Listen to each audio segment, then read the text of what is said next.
Spender is here. Yep, little Marky Spender. Yep, he'll take one for the team, always. Richard Elmore, gorgeous Pam McSee, Blue Chicken, how are you? Thanks for coming on in. And there's Richard Elmore again. Spookles the cat, I love you, dear. Honestly. Right there, right at you. That one's for you. Downshift, nice to see you. Ed Clater, James Smith, Phil Minervino, good to see you here. Stu Gerson, always a pleasure. The gorgeous Dirt Road, thanks for coming on in. George Almaraz, thank you for joining us. Ed, thank you so much for the super chat. I really do appreciate that. Jim Christie, the Jim Christie is here. 416 Bitcoin, Awesome Arlene, 405er. Good to have you all here. And Lori Oliphant looking lovely tonight. Bigfoot Rob, I love you, man. Thank you for the text messages earlier. Project Blue Book, Uncle Dale and his Power Stash are here. Remember, if you're in Austin, Texas, you find Uncle Dale, rub his Power Stash for good luck right through tax time. $5,900 Triple M. Good to see you here. Hi, Brown Dot Flop. And we're going to continue on here. Vash the Impaler, thank you so much for the super chat. I really do appreciate that. And we're going to get going here in about 15 seconds. If you're new here, hit that subscribe button, ring the bell. Super chats are open. High open-minded clarity. Mr. Lurks a lot. For Butch, everyone, let's do the favor. Let's get your horns up and rock.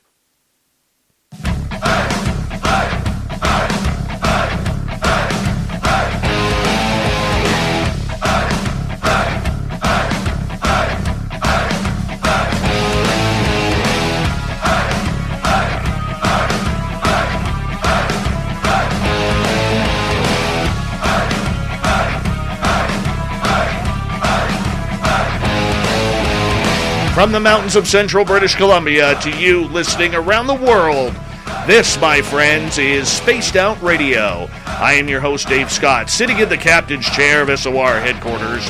We welcome you to tonight's show on our terrestrial affiliates around North America, digitally on TalkStream Live, Revolution Radio, and KPNL. All of our archives are free. Go to youtube.com/Spaced Out Radio. Do old Davey the favor, hit that subscribe button. You can follow us on Twitter at Spaced Out Radio, Instagram at Spaced Out Radio Show, and now on TikTok at Spaced Out Radio.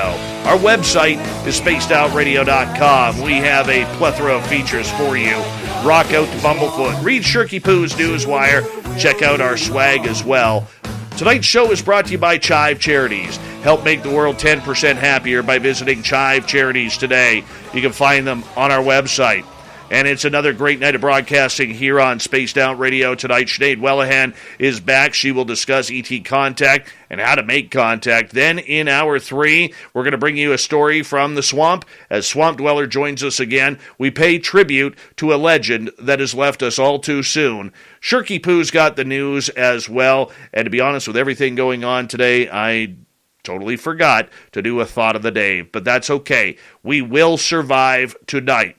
Sinead Whelehan is a former research assistant with famed UFO author Grant Cameron and a multiple experiencer in her own right. Her connection to ET contact, consciousness, and the experiencers of UFOs has led her down a path of studying of what has happened to her and others. And this is what she does now. She wants to talk about it. She wants to live it. She wants to know everything that is going on. Sinead Whelehan, it is always a pleasure to have you on Spaced Out Radio. How are you? I'm doing great, Dave, and thank you so much for having me back. I've been looking forward to this. It's good to see you again. It is very good to see you again, and you know, as someone who is an experiencer myself, these are the type of conversations I absolutely love to have. And let's start off with you a little bit, for our audience who may not be as familiar with your research and everything. How did you become an experiencer? What happened to you? Well, there's a quote that I've found recently that I really, really like. It's by the long dead philosopher Soren Kierkegaard. And what he said was that we live life forwards, but we learn it backwards. And as an experiencer, I found that that's true, because my awakening technically didn't really happen until the summer of 2019, when I was given a really, really, really humongous awakening experience that was just like energetically so not overwhelming, but just really massive. And then that continued on for months afterwards. So that's technically my awakening. But the thing is, reflecting backwards, ever since I've had that happen, and then multiple other things have continued to happen and have continued to unfold since then, like a door has been opened. I think this is a common phrase or a common experience for a lot of experiencers, that once you have that sort of pivotal moment of awakening, then it's sometimes like a fire hose, that a whole bunch of other stuff happens. But just as valuable to me has been kind of mapping backwards in my life what the other things are that I've had happen, and when my story really did start. So it started really when I was 4, but I didn't have my awakening until the summer of 2019.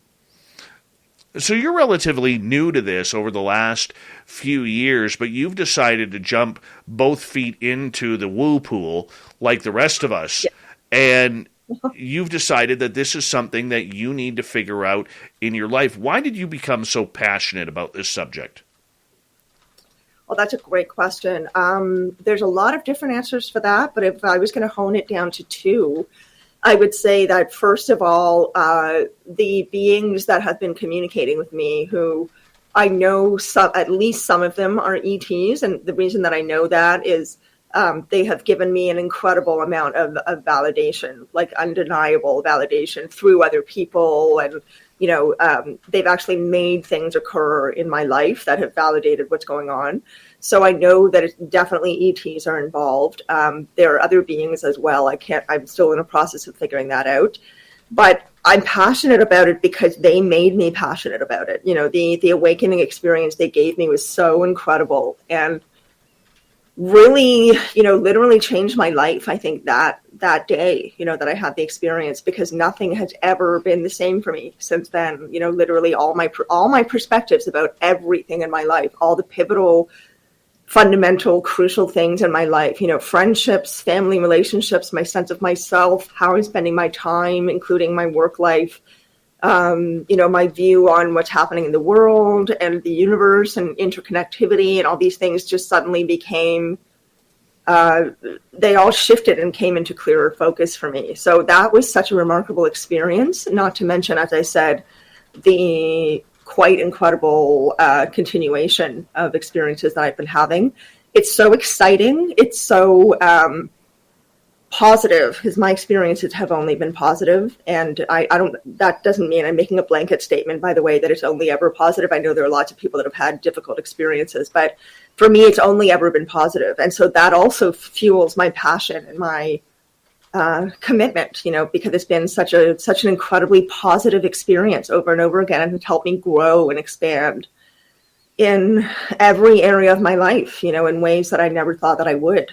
And then the other reason that I'm passionate about it is because I feel like this is an incredibly important topic, and not just for me, this is not about this is not about people being special or whatever. Like, some people think that when you're an experiencer and you have an incredible thing happen, that means somehow that you're special and that you know what's going on and you have all the answers. And I think that all of us are special, and all of us have reasons that we are special, some of them are about experiencing direct ET contact, right? And then that is its own experience. But other people have paranormal experiences in different ways. So for me, this seems to be my particular road.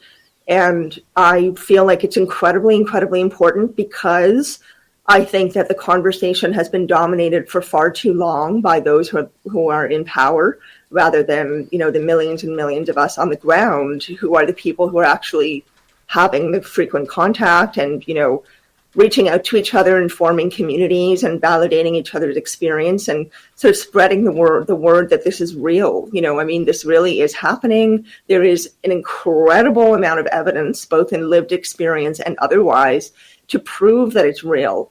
And yet we're still kind of going shopping and paying our bills, and, as if this incredible thing is not present in our lives all the time right now. And so I just want to help to spread the word about that. I really think it's important to make people aware that this is a really pivotal time in human history. We've never seen anything quite like this. And ET contact is a very big part of that. It's becoming more and more present in our everyday life. It's making its way into mainstream media more and more in a respectful way. It's about time that happened.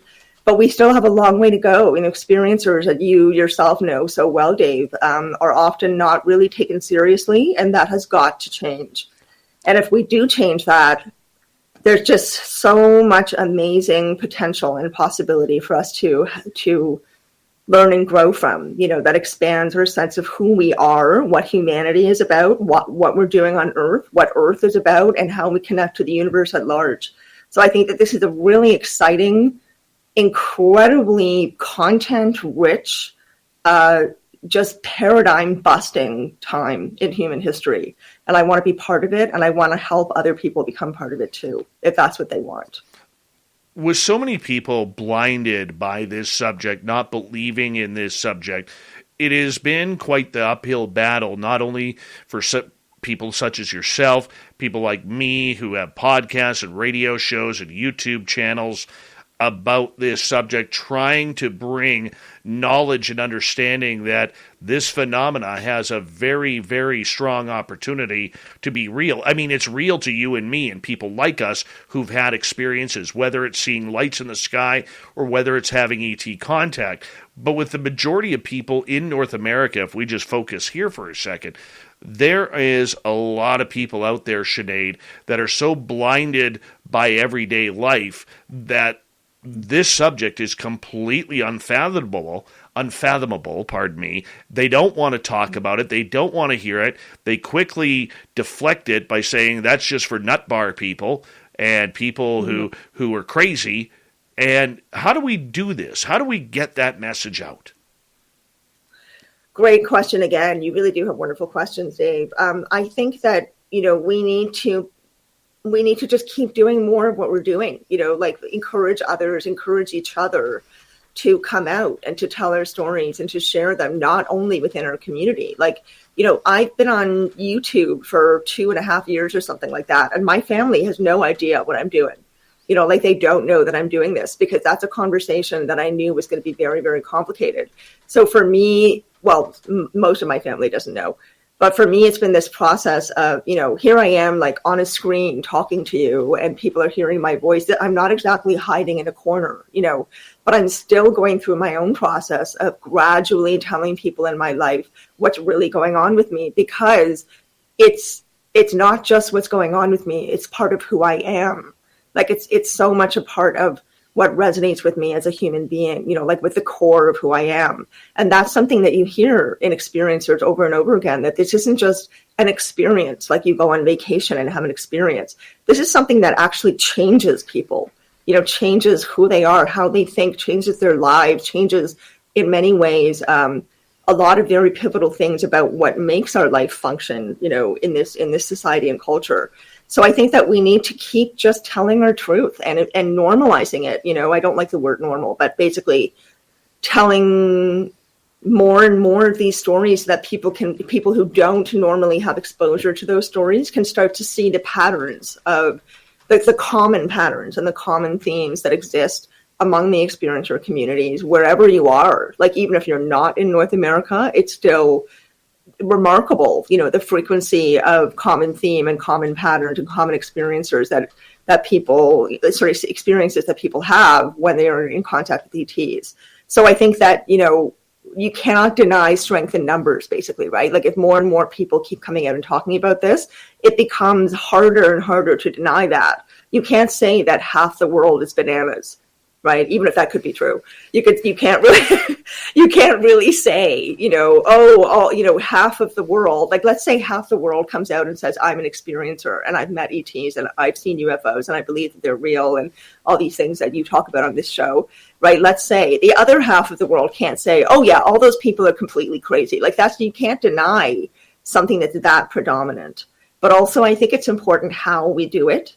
It can't just be telling our stories, blah, blah, blah. We have to be aware of how we're telling our stories to help to give it legitimacy, right? Because people really do get freaked out by this. And I think that their reactions of scorn or dismissal or, making fun of people who are experiencers, however you want to phrase it, it really does come from a fear response. And so I have sympathy for that. It's difficult for people to accept things that seem so completely beyond the reality that they know. And so we can help them by telling our story in a particular way, right? Like being respectful, being matter of fact, not embellishing things, to sort of ease somebody into it. I think there's a certain strategy.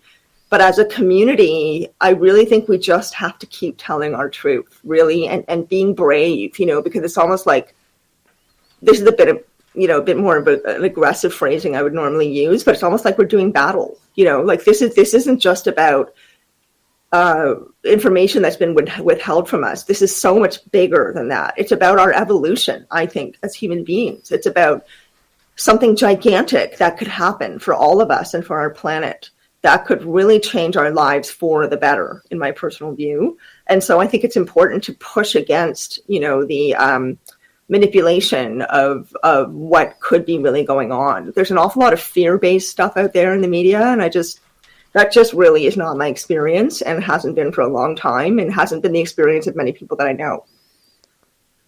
The battle will continue. It will continue for a long time, and until true and proper disclosure happens. And we don't even know if that'll happen in our lifetimes. That is the difficult part of this all, is you keep up the battle, but how do you fight?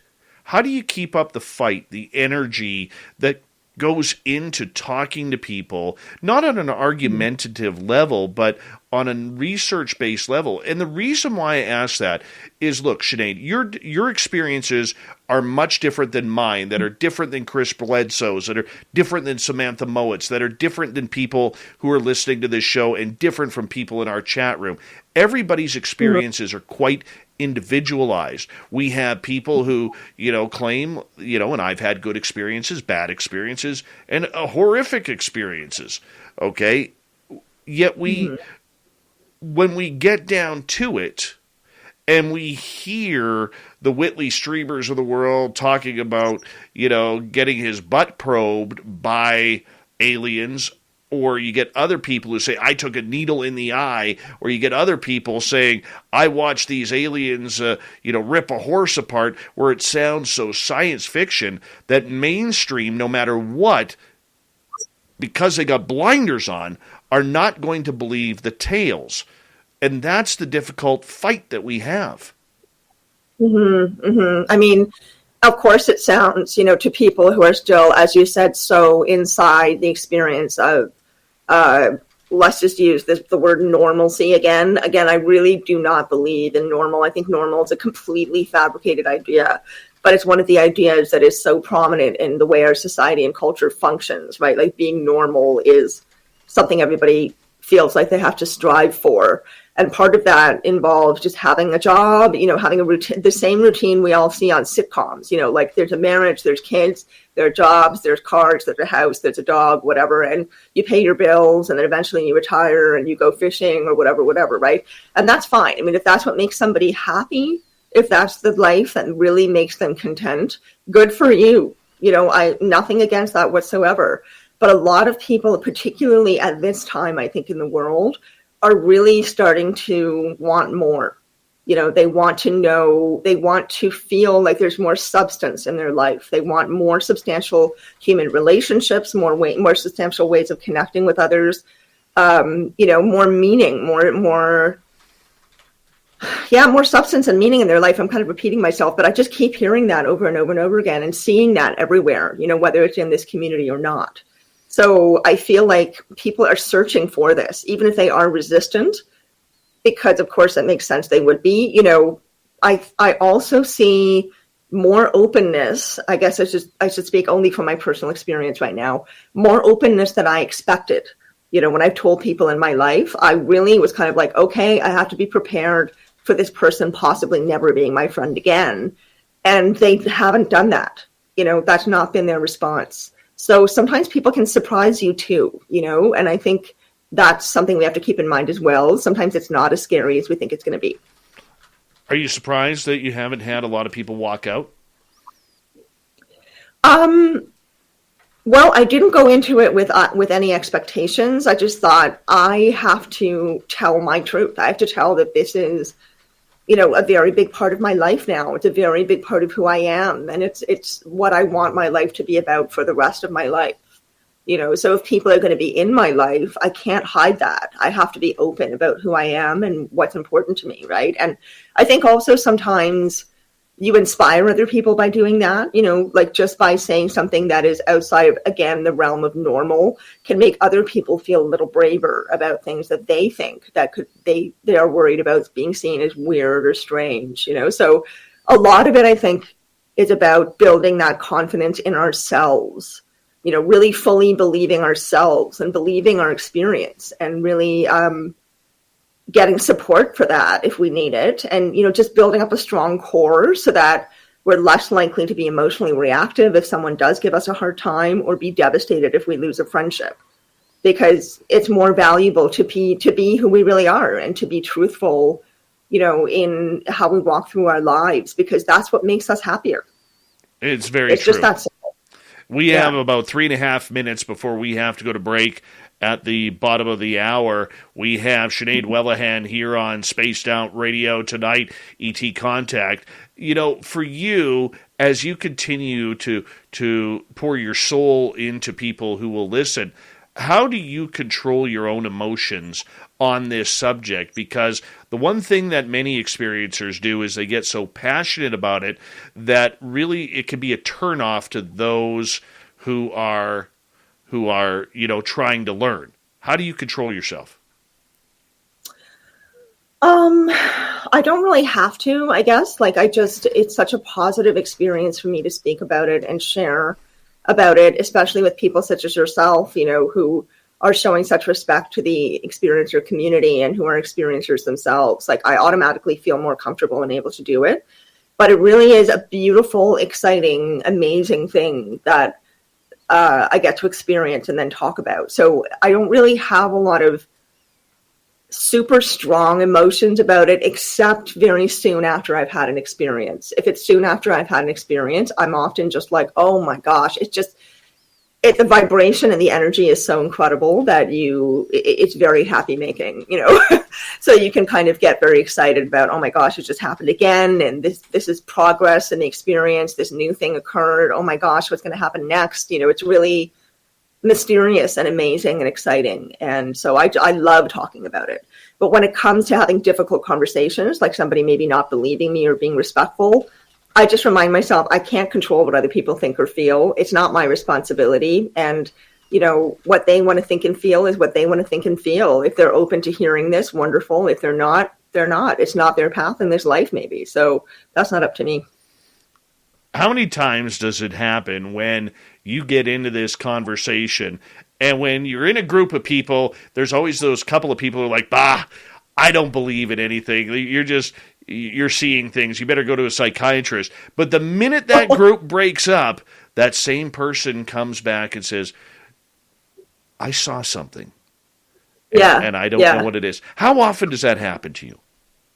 Oh, I've had that happen. I've had that happen a few times. Yeah, it's funny. You're right. Sometimes it's the person who is sort of making the most of a joking scene about it, really trying to make it seem like, ha, ha, ha, ha, this is so ridiculous and funny and aliens, woo, But then that can just be a sort of a way of maybe processing their discomfort in that moment and giving them a little bit of distance from the topic so they have a few minutes to kind of subconsciously go, oh my God, she just brought that up and that happened to me. And then they just can't help themselves, they really we need to meet each other. It's a need. It's not just for fun. We need this connection because it is so, all the things I've already said, it's such an impactful experience to have something like that happen. And we need to share it, and we need to have it validated by sharing it as well. It helps us grow confidence in our telling of our story.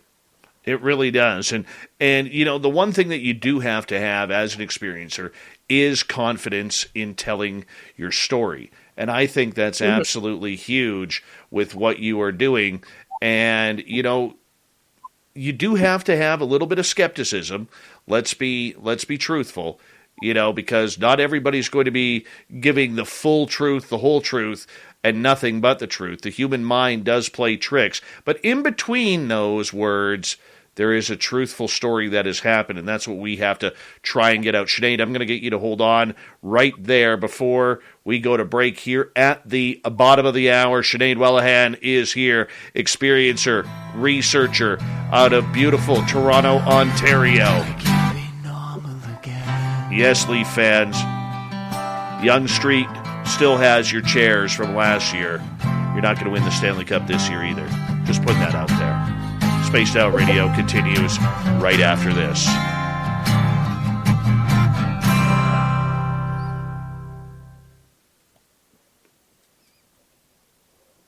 All right, welcome. We're back. I'm actually going to grab some water. I'll be right back.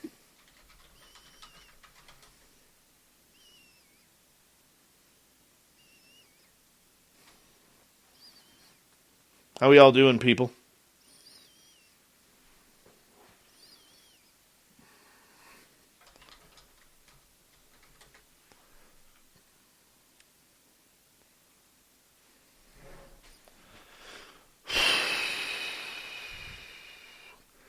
George Almaraz, welcome back to the show. How you doing, buddy?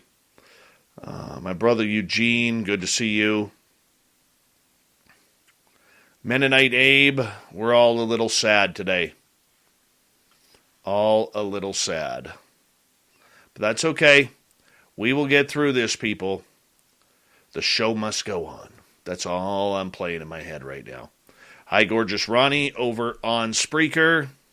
Hello, Sparkles and Penman over on Facebook. How are you? And, yeah, we're making this happen.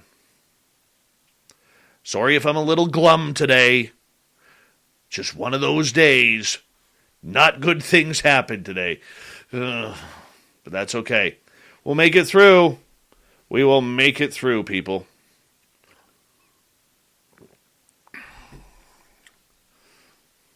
For those who do not know, we'll fill you in on a little bit of news from today.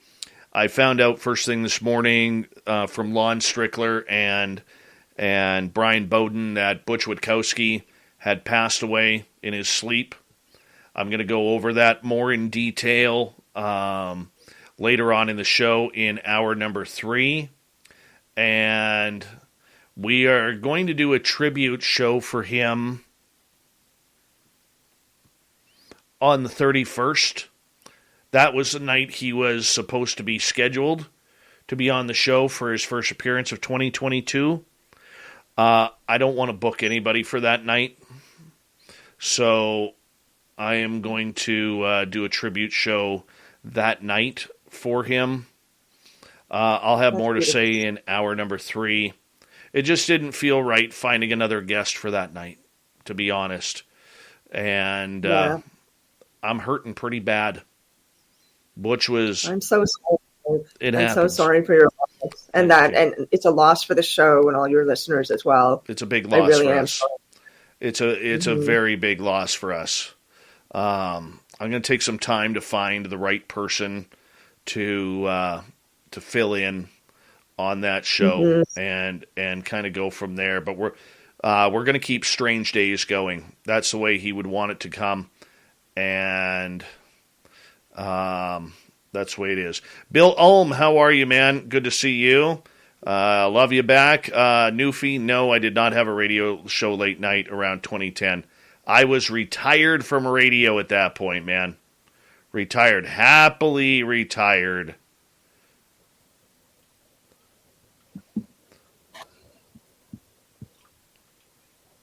All right, who else showed up here? Reminder to you. Let me grab it from our... Hey, Fabster, how are you? We did lose a good one. Kurt Seltzer with a splash of lime. Nice to see you. Reminder, I will be speaking in San Francisco, UFO Con 2022, February 25th to 27th. We would appreciate if you're in the area, come on down and visit. We're going to hang on out. I know a few people are already, including Brad from Texas, so we're very happy about that. And don't forget, if you haven't signed up yet for our Las Vegas party, yes, it's coming up in just a couple months here. God, do we need it now. we will be toasting Butch that first night. Just saying. It's looking like we will have a live show from Las Vegas. Yeah. So if you're going to go to Vegas, what I need you to do is I need you to click on the link that I just posted there. And you can't click on it on the screen, but in the chat room. And if you're 100% going, you know what? We want to see you there. First 50 people we're going to have a swag bag for, so make sure you check that on out. Well, I am kind of working on radio. Yes, Doug, and the 6 radio stations that we are on, well, they kind of need our programming. Yes, I know there's some belief out there that we are not on terrestrial radio, but yes, we are on 6 radio stations. Hello, gorgeous diesel girl. Welcome back, you Fraser Valleyite. And let's see who else has joined us here. Phil, thank you so much for the super chats. I'll go through them next half hour, everyone. Thank you.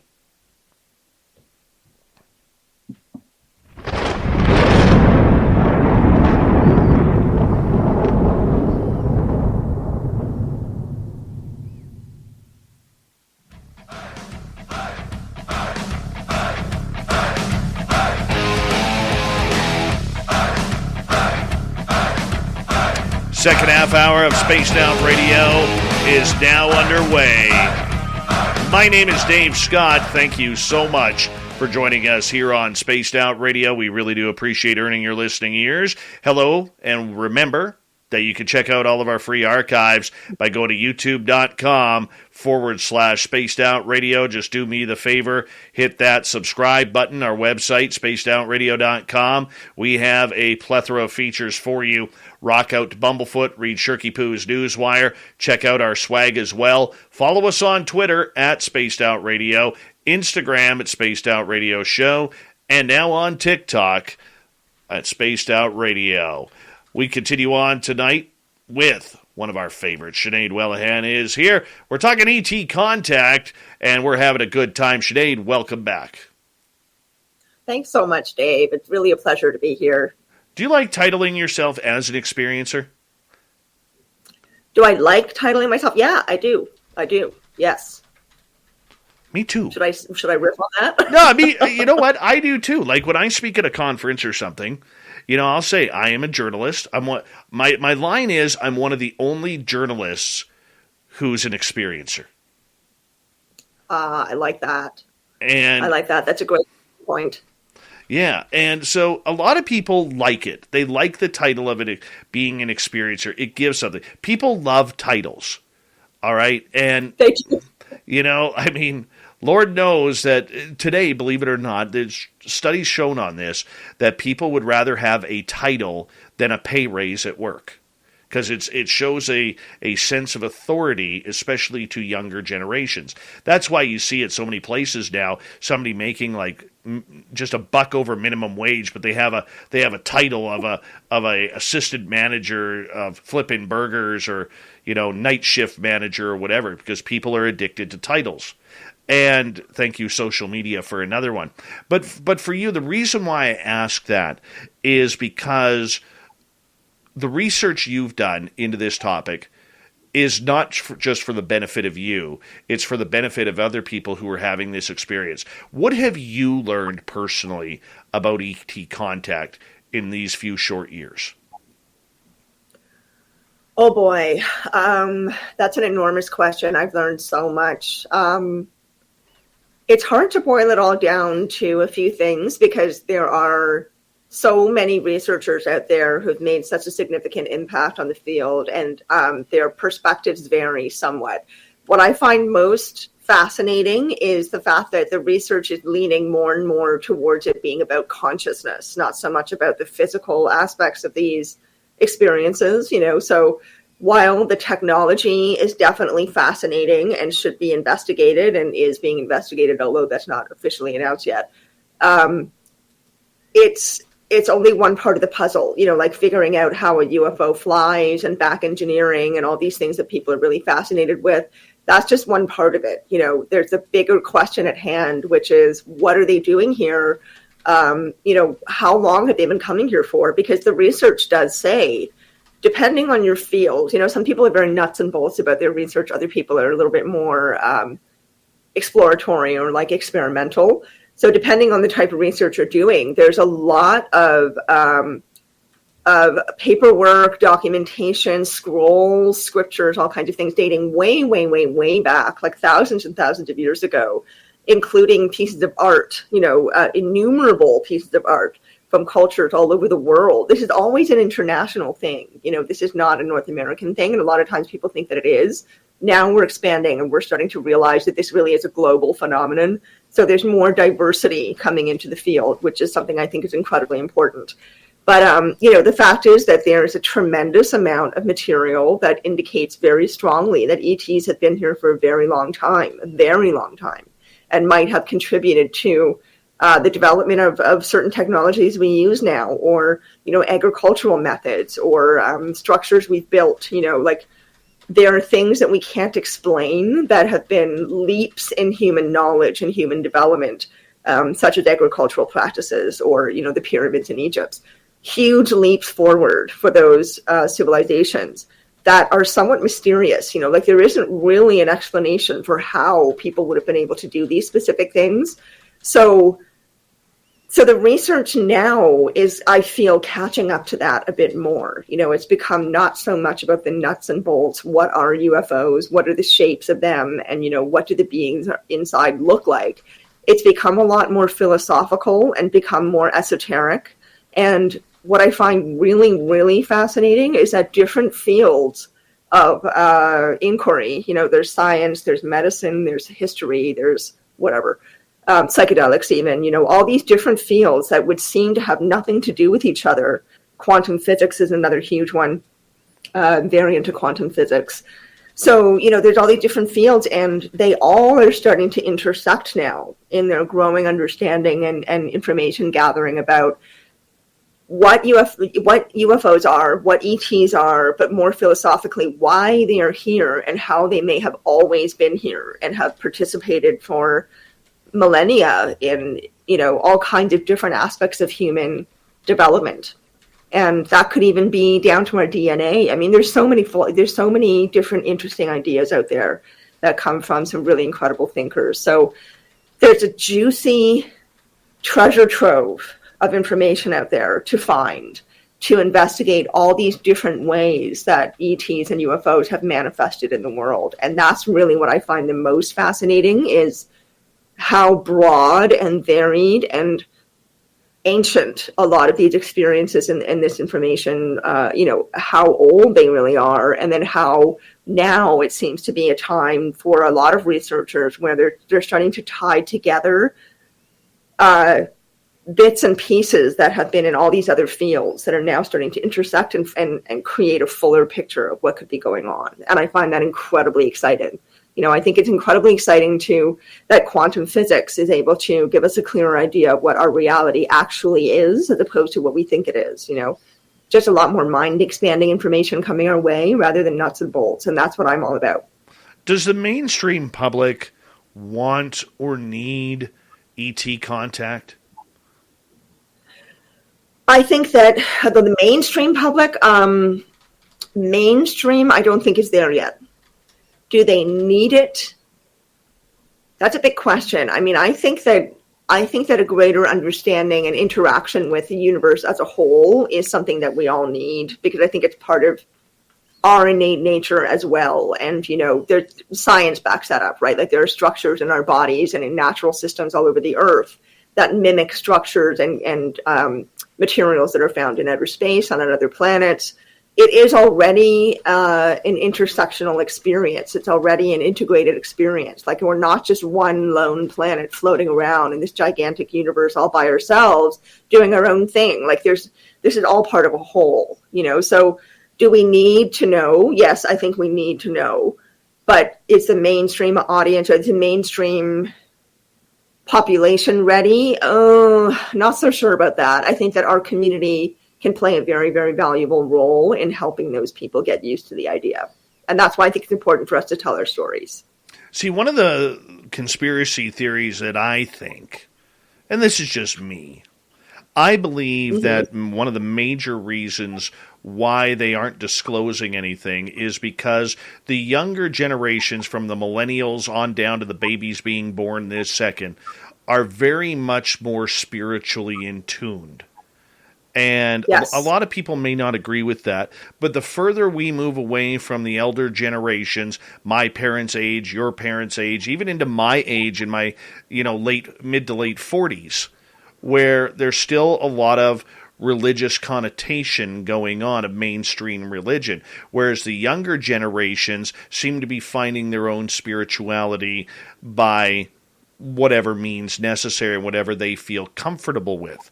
Do you think that maybe, and this is my conspiracy theory, that the governments of the world are waiting about ET contact because the younger generations are going to be more open and adept to accepting life from other planets visiting here?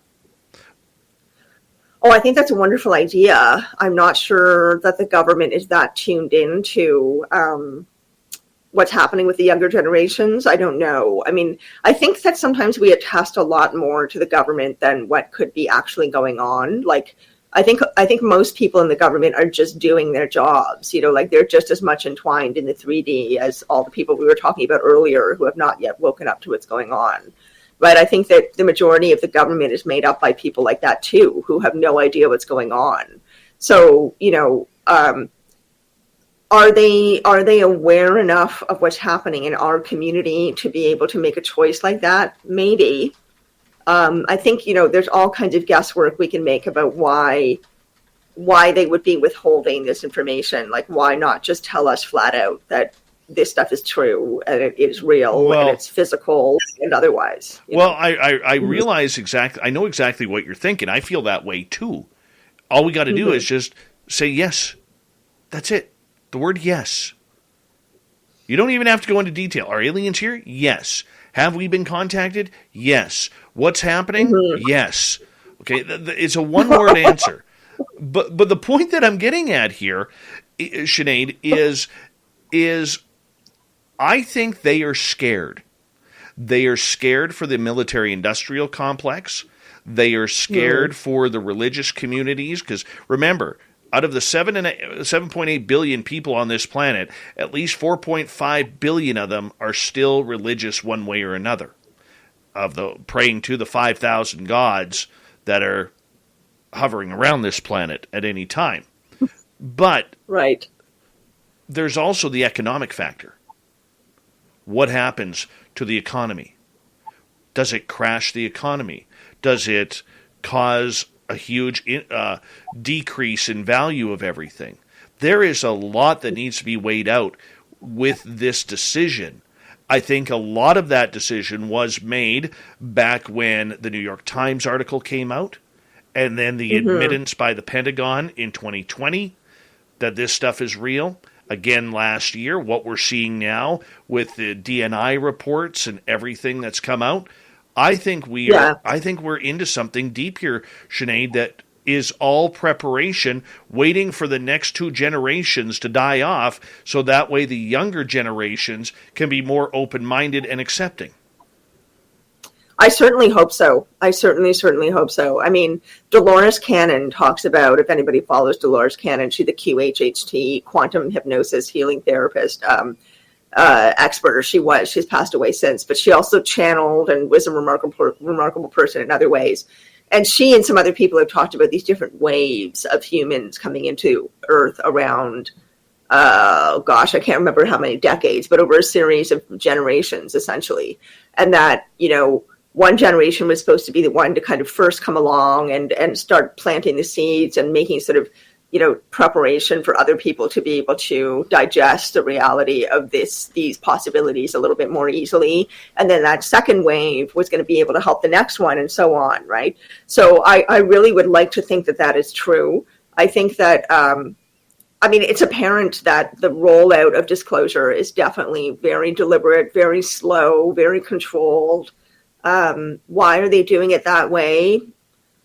Gosh, again, we can only speculate. Like you, I'm not sure that the mainstream population would be able to handle the reality right away. I think it does need to be done very carefully. But why not? Like, we're already in a gigantic period of global shifts and changes and upheavals, and the soil being turned in so many fundamental ways right now, because of what's happening in the world. It's changing in a very, very dynamic way, climate change, politics, all kinds of stuff. And so why not take advantage of that? Why not let disclosure occur sooner rather than later, while we're already going through all these fundamental changes? Because I think it's inevitable that people are going to be a bit shook, right? Like when or if this reality is truly revealed officially and visibly to people of the world. Sinead, I think a good way to kind of put that is, and exactly what David S. says in our chat room, and we've said it numerous times on this show, look at the way people have treated people through COVID. Look at the way we are now. And I'm not trying to start a big COVID debate here, okay? Because frankly, I don't care if you're vaccinated or unvaccinated. Let's just be human beings, and we're not seeing people be human beings right now. Okay. Yeah. I mean, look at the way people ran to this day, run to the store to empty out the meat and the milk and the toilet paper and the vegetables and the fruit. There is no food shortage. There's a stupidity extension going on in this world right now with a lot of things. That's not downplaying the disease. That's not downplaying the subject. We're not thinking clearly. Now, you bring on aliens into this. How is the world going to react? We are going to be out of everything. And I think that this has been an eye-opener, COVID that is, for how the public is going to react during a major world event again. Now, I'm not saying war, because I know tensions are high once again, and it's all around Mother Ukraine. Damn Ukrainians, always stirring it up. I'm Ukrainian, by the way, so don't take that as an insult, fellow Ukrainians, okay? But the point that I'm getting, and no vax talk in our chat room, thank you very much, okay? The point that I'm getting at, Sinead, is we can't handle a disease in 2022. How are we going to handle finding out life from a different planet? Yeah, I mean, that is such a huge question and a very, very relevant concern. And if I was going to suggest anything as any kind of a remedy, I really, really think that we need to do some hardcore personal work. Like, I'm all about personal work. I'm all about, establishing a really strong relationship with ourselves. And I don't mean in the usual Hallmark card kind of way, like make yourself a nice cup of hot chocolate and have a bath and that you've spent time with yourself. I mean, like, actual, real, hardcore personal examining of who am I? Like, what kind of human being do I really want to be?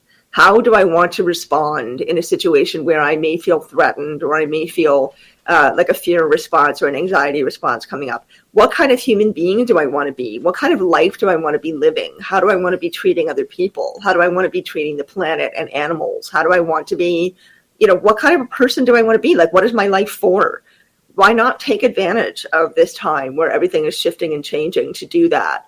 And I don't, how can we not benefit from doing that kind of personal examination? Because it always results in a clearer connection with who we truly are, like our actual nature underneath all the conditioning and the, illusions that we're fed all the way through our life. And then the more connected we are to ourselves in a really authentic, grounded way, the more likely contact is to happen. Like, that seems to be what the data says, is that people who already have a sense of questioning about, the world, about themselves, looking for a deeper meaning in life in whatever way, those people are often the ones who have contact happen because they're open to receiving it. Even if there's a tiny, tiny little crack there, that still allows for the possibility of the receptivity to be there for the contact to occur. So I think that a lot of it, quantum physics kind of backs this up. A lot of what quantum physics is talking about is how, and this is old news, everything is essentially energy. Like, things appear to be solid and real, but they're not actually solid and real. Including ourselves, we're made up of bajillions of vibrating molecules that create the illusion of something being solid. So everything is essentially made up of energy, like perpetual motion. and vibration and also light. Okay. So if we talk about that just for a minute, that those three things, energy, vibration, and light, are directly in alignment with a lot of hardcore spiritual practices. And when I say hardcore, I don't mean fundamentalist. I mean really like established disciplined spiritual practices that people can follow. And then, you're also nurturing a sense of, I'm going to rephrase this. I think that when you're doing that, when you're focusing on the energy and the vibration, which is the true nature of everything around us, you're able to tune into that in yourself as well. The fact that we are energy and vibration. How do we send that out into the world? Well, with our thoughts and our actions, right? And again, this is backed up by science. We create certain thoughts. We can affect the molecular structure, literally, of the other beings or other physical things around us. So there's an example I gave you last time I was on the show of, thanks, Nicole. Nice to see you. Of this study that was done, I believe, in Japan, where there was a circle of people sitting around a body of water, a pond or a lake, and they all did a meditation. And they did two different types of meditations. So they tested the water. They took samples of water both before and after they did these things. One meditation was sending bad thoughts, so-called bad thoughts, to the water, like telling the water it was bad, just telling it bad things about itself, like the same way you do it about a person that you're trying to put down. And the water molecular structure changed and became distorted and became, ugly. Like that's one way you could put it, right? But then they did a meditation where, and again, they took samples of the water before and after. They did a meditation where they sent only love and only positive thoughts and positive vibration. And again, this is a meditation. They're not doing anything except sitting around the perimeter of this body of water, sending these thoughts and feelings to the water. And both times it changed the molecular structure of the water.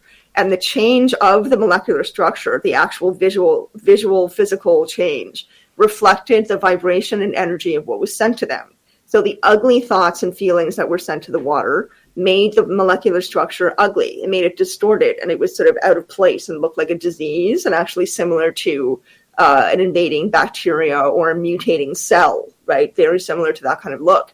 The other molecular structure was absolutely beautiful, perfect, crisp, clean, detailed, gorgeous structures like snowflakes, So I really think it's important to think about that, the fact that we are doing that all the time, whether we're aware of it or not. We are affecting our own molecular structure, our energy and our vibration with the thoughts and feelings that we choose to have. And so the more we take responsibility for that, the more your life changes. It just does. Like you become more connected to who you are, what you want in life, what happiness can be for you, kindness, patience, and ways that you can be easier on other beings around you as well. And so you're raising your vibration, so-called, right? And that often can result in more contact. So for me, it's really, I can only speak about my own experience, right? Like I'm no worldwide expert or anything like that. I think everybody can only speak about their own experience and their own sort of set of knowledge and what they're drawing from. And for me, the personal work aspect of it has been huge. The more I do that, the more contact I have and the more varied and rich and meaningful it is. So I think there really is something to that. If we want to be better prepared for contact, we got to go here first, inside. Sinead Whelehan is our guest tonight on Spaced Out Radio. We got about 90 seconds here before we have to go to break at the top of the hour. Sinead, for ET contact, do you recommend it for people who want to learn? I'm sorry, can you say that again? Do you recommend ET contact for people who want to learn? Oh, absolutely. Absolutely. It's much, much easier than you think. And they want to be in contact with us. Like they really do. I think that it's something that we need to entertain a bit more than the fear-mongering aspect that is so clearly being marketed to us through, let's say, films and television. It's just not the reality for a lot of people. And if you look at something like Ray Hernandez's free survey and all the data that was collected through that survey, the vast majority of experiencers have had positive or neutral experiences. It's only a small number of people that have had really frightening experiences. So I think that those experiences are just as valid as anybody else's. But I want to say that as a way of encouraging people. Like I think a lot of the marketing is, be scared, they're going to come and take us over. But I just don't feel like that's actually the case. Right. That's me. All right. Well, we will get to more ET contact when we return on hour number 2. How do we do it? How do we get them aliens to buzz us back on our invisible antennae that are coming out of our heads to say, hey, we're here and we want to make contact, ET contact, with Sinead Whelehan coming up next on the Mighty SOR. We're having a great, great night here on the show. Spaced Out Radio's Hour 2 continues right after this.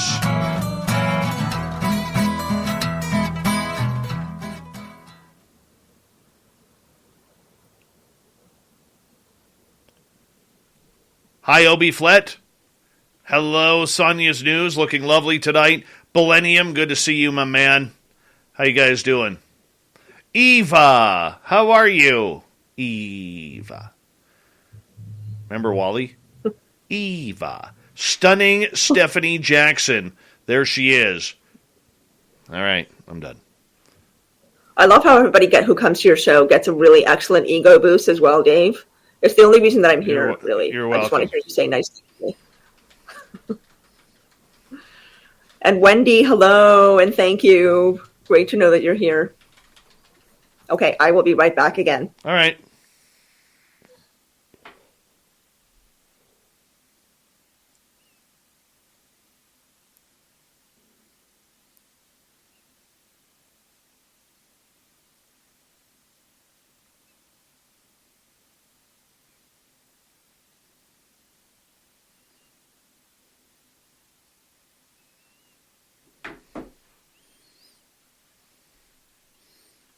All right. How we doing? Knucker, how you doing? Oh, Nick FM, you returned. Wonderful. Who else has joined us? I don't know.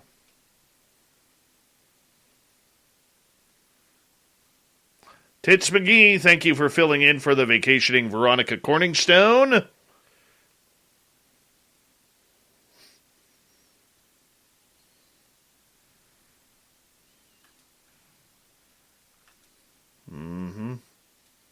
It happens. It happens. I want to say a big thank you so far tonight to Surf Chair, Vinman, Patrick, Ethereal Aura from earlier, Jason, Andrew, Mennonite Abe, Tim, Ed, Vash, Dirt Road, R&R, Lori, Phil, and Fapster for the wonderful love tonight. I really appreciate the super chats. It's a great way to support what we do on this show on a nightly basis. So thank you so much for the love. And it's been a long day. Neil Attenbury, how are you? Good morning to you over in the UK. Bet he has a great accent. I'm Neil Attenbury. You're listening to the BBC. I don't know. Gary Roosin, how you doing, man? All right. I'm having fun with you tonight, Sinead. I'm so glad to be able to put a smile back on your face, Dave. I know you were feeling a little blue when we started. I needed you today. Thank you. Oh, I needed you too. I love these conversations. It's great to come here. I need you now. More than words can say. I need you now. I know. I haven't thought about that song in so long. And actually, I was making a 90s playlist the other day. I'm going to put that on it. Nice. Keys to the match. The best power ballad of the early 90s, Never Let You Go by Steelheart. I don't know that one. You're going to have to send it to me. It's crazy. Facebook. That singer, he must get kicked in the nuts about 17 times through the song just in order to hit those high notes. Terp Girl, welcome to Spaced Out Radio. How are you? Oh, seriously. Seriously, it's crazy. I am a sucker for power ballads. Like I am a total sucker for power ballads. I was listening to Melinda Etheridge, remember Come to My Window? Yeah. That's like a stadium rock power ballad. I love it. I was singing in the car. You know, people were looking at me. I was like full on singing in the car, you know, so all you see when you look over is someone silently giving it their all. This is where I wish that we could play music on the show. Where are you, Sinead? Okay, there you are, dear. I've sent you Never Let You Go. Great power ballad. To me, that's the greatest one. Greatest one. I will listen. What about Huey Lewis and the News? I loved Huey Lewis back in the day. They were great. Nicole saying Love of a Lifetime. I don't know that one either. Nicole, you have to send that to me. I don't know that one. Who's it by? Love of a Lifetime. Who is that? Oh, I could see the band.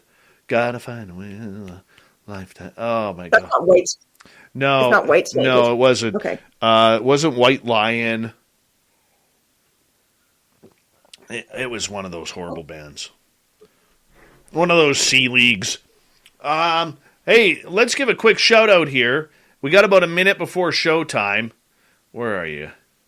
Let's give a shout out to Mennonite Abe, Race Fan and his wife, Teresa, Chuck G, E. Niles, Paradigm Theories, and O.B. Flett, Brad, Jamie and Matt, all going to Vegas. We got 19 people signed up for Vegas so far, April 22nd to 24th. For the SOR party. You want to come on in and join us and have some fun. You have to. It's going to be fun. We're going to do a live show there too. We are. I've got it figured out. Hello. And yes. I bet that when everyone's gathered all together in Las Vegas for that party, that you will get some sightings. I would not be at all surprised with all that combined collective energy. And if you do something like You're listening to Spaced Out Radio with Dave Scott. Follow Dave on Twitter at Spaced Out Radio and on Facebook, Spaced Out Radio Show. Here we go with hour number 2 of Spaced Out Radio tonight. My name is Dave Scott. Thank you so much for joining us tonight. We really do appreciate earning your listening ears wherever you are on this beautiful planet we call Earth. Hi to everyone listening in on our terrestrial affiliates around North America, digitally on TalkStream Live, Revolution Radio, and KPNL. All of our archives are free. Go to youtube.com/Spaced Out Radio. Do old Davey the favor, hit that subscribe button. The Desert Clam has set the password for tonight in the SOR Space Travelers Club. Butch. Butch is our password. Use it wisely, space travelers, as a clam sets a password each and every night right here on Spaced Out Radio. Our website is spacedoutradio.com. We have a plethora of features for you. Rock out to Bumblefoot, read Shirky Poo's Newswire, check out our swag as well. Follow us on Twitter at Spaced Out Radio, Instagram at Spaced Out Radio Show, and now on TikTok at Spaced Out Radio. How do we make contact with extraterrestrials? This is what we're going to find out this next half hour tonight. Sinead Whelehan is our guest on Spaced Out Radio. She's just an experiencer and researcher out of the beautiful city of Toronto, Ontario. Sinead, welcome back. Thank you, Dave. You're welcome. Your laugh is infectious, by the way. So people listening in are going to be like, what's that laughing in the intro? And I'm going to be like, that's Sinead. It was my fault. That was her. Her fault. Her fault. E.T. contact. You say anybody could do it. Why would we want to do it, number one? But number two, what's it like? Oh, gosh. Why would we want to do it? Well, I think we've almost covered that. I mean, it really is, you know, on one level, it's just amazing and exciting and mysterious and, you know, completely changes your paradigm. It just completely changes your perspective on life, the universe, and everything, because how can you possibly look at things the same way after you see something like that? And as you were saying earlier, I think it is important to be a bit of a skeptic. I definitely think there's room for skepticism. I'm all about balance, right? So I'm not somebody who thinks that we should be all one way or all the other way. I think it's very important to be a critical thinker and to take into account both sides or all sides of anything before you draw a conclusion. And sometimes conclusions can't be drawn and don't need to be drawn. So just because somebody has an experience, that doesn't mean there's something going to get answers to life, but it does mean that they can start investigating meaning, I think, in a different way, and really asking questions about what's going on out there, what's going on outside of our planet, because we really are in a position now where we can start thinking a lot bigger than maybe we ever have before, partially because of the technology we have available to us. So it is easier than people think. I mean, it really is. I really come back time and time again to it being about your intention, where your heart is at, where your mind is at, where your energy and vibration is at, because if you're trying to do a C5, meaning a contact, initiating contact with ETs, let's say by yourself in your living room, which you can do. But if you're doing that and you're just like, okay, I want to meet you, but I don't really want to meet you because I'm really scared of what you're going to look like, it's not going to happen. If you're scared, most likely, and you're sending that out, most likely it's not going to happen. But if you try to look at it like they are coming for, a reason, they could have attacked us ages ago. So I think this whole thing about, why are they really here? Are they going to try to take us over? I just don't believe in that. That's my personal view, because it has not been my personal experience, but it also does not line up at all with the research that I found, or the research that Grant has found, or any of the other major researchers. There's really not any firm, clear evidence that they are here to hurt us. But there is a lot of evidence that they have been here to help, to heal, to assist, to communicate, to facilitate contact with them. So then moving on to your the second part of that question, what is it like? Again, I can only speak from my own experience. It is wonderful. It's absolutely wonderful. It's mind-blowing. It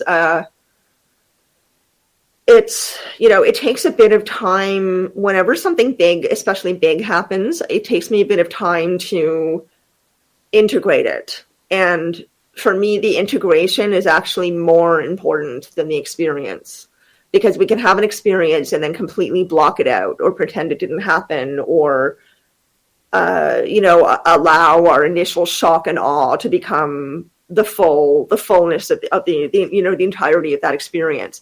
But if we take some time to really kind of sit with it and integrate it and sort of get to know the experience as well as we possibly can, then it really does have more value, because I feel like it just sits in you a little bit more firmly and with more clarity, right? If you take the time to really to write about it, or just to talk about it with someone, to just digest it in some way.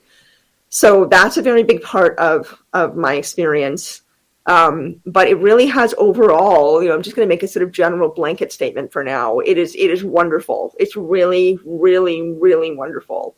And it makes me happier than anything else. It just feeds who I am. It feels like home. It feels familiar. It is expanding on so many levels. And I just love it. And I trust them, like they give me what I need, and and when I say that, I mean, whenever I kind of need to jump a bit forward in my understanding, or if I'm ready to learn more, if I'm ready to have more contact, they show up in just the way that I need, like it's never too much and it's never too little. I'm always feeling really grateful for whatever I get. And it comes in like really small ways or in really big ways. But overall, it's just the most incredible experience. Like I have to keep kind of pinching myself and saying, is this real? And then I get another form of validation that just makes it undeniable that it's real. The validation is really extraordinary. How do you know it's them and not just some type of woo happening in your mind? Especially, are they, if it's mindful communication, and not physical? Oh. Yes. So I know that it's not just happening in my mind, because I actually went to talk to a psychiatrist about it.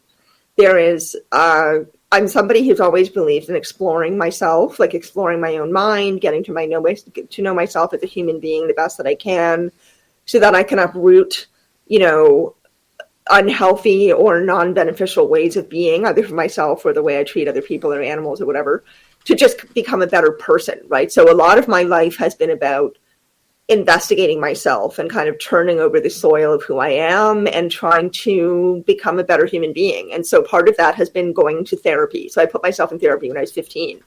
There's a place for therapy. Sometimes there's not a place for therapy. And, I think for experiencers, there's definitely a fear of going to therapists and being labeled as crazy, which I think is a very reasonable fear.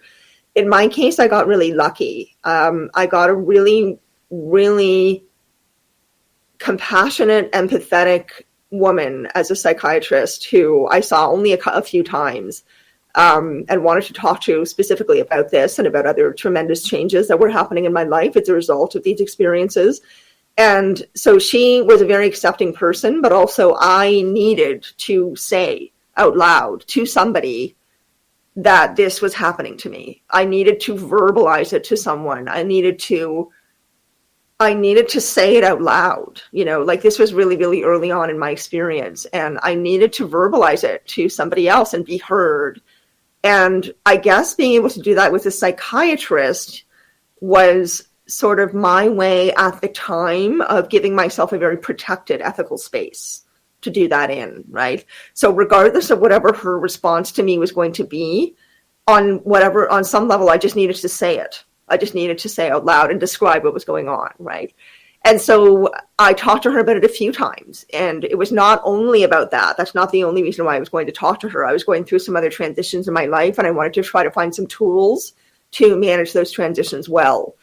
And so I kept bringing it up to her, and, she would ask me, sometimes I'd call her just to ask her something about something else. And she'd say, so are you still having the experiences? And I would say, oh yeah.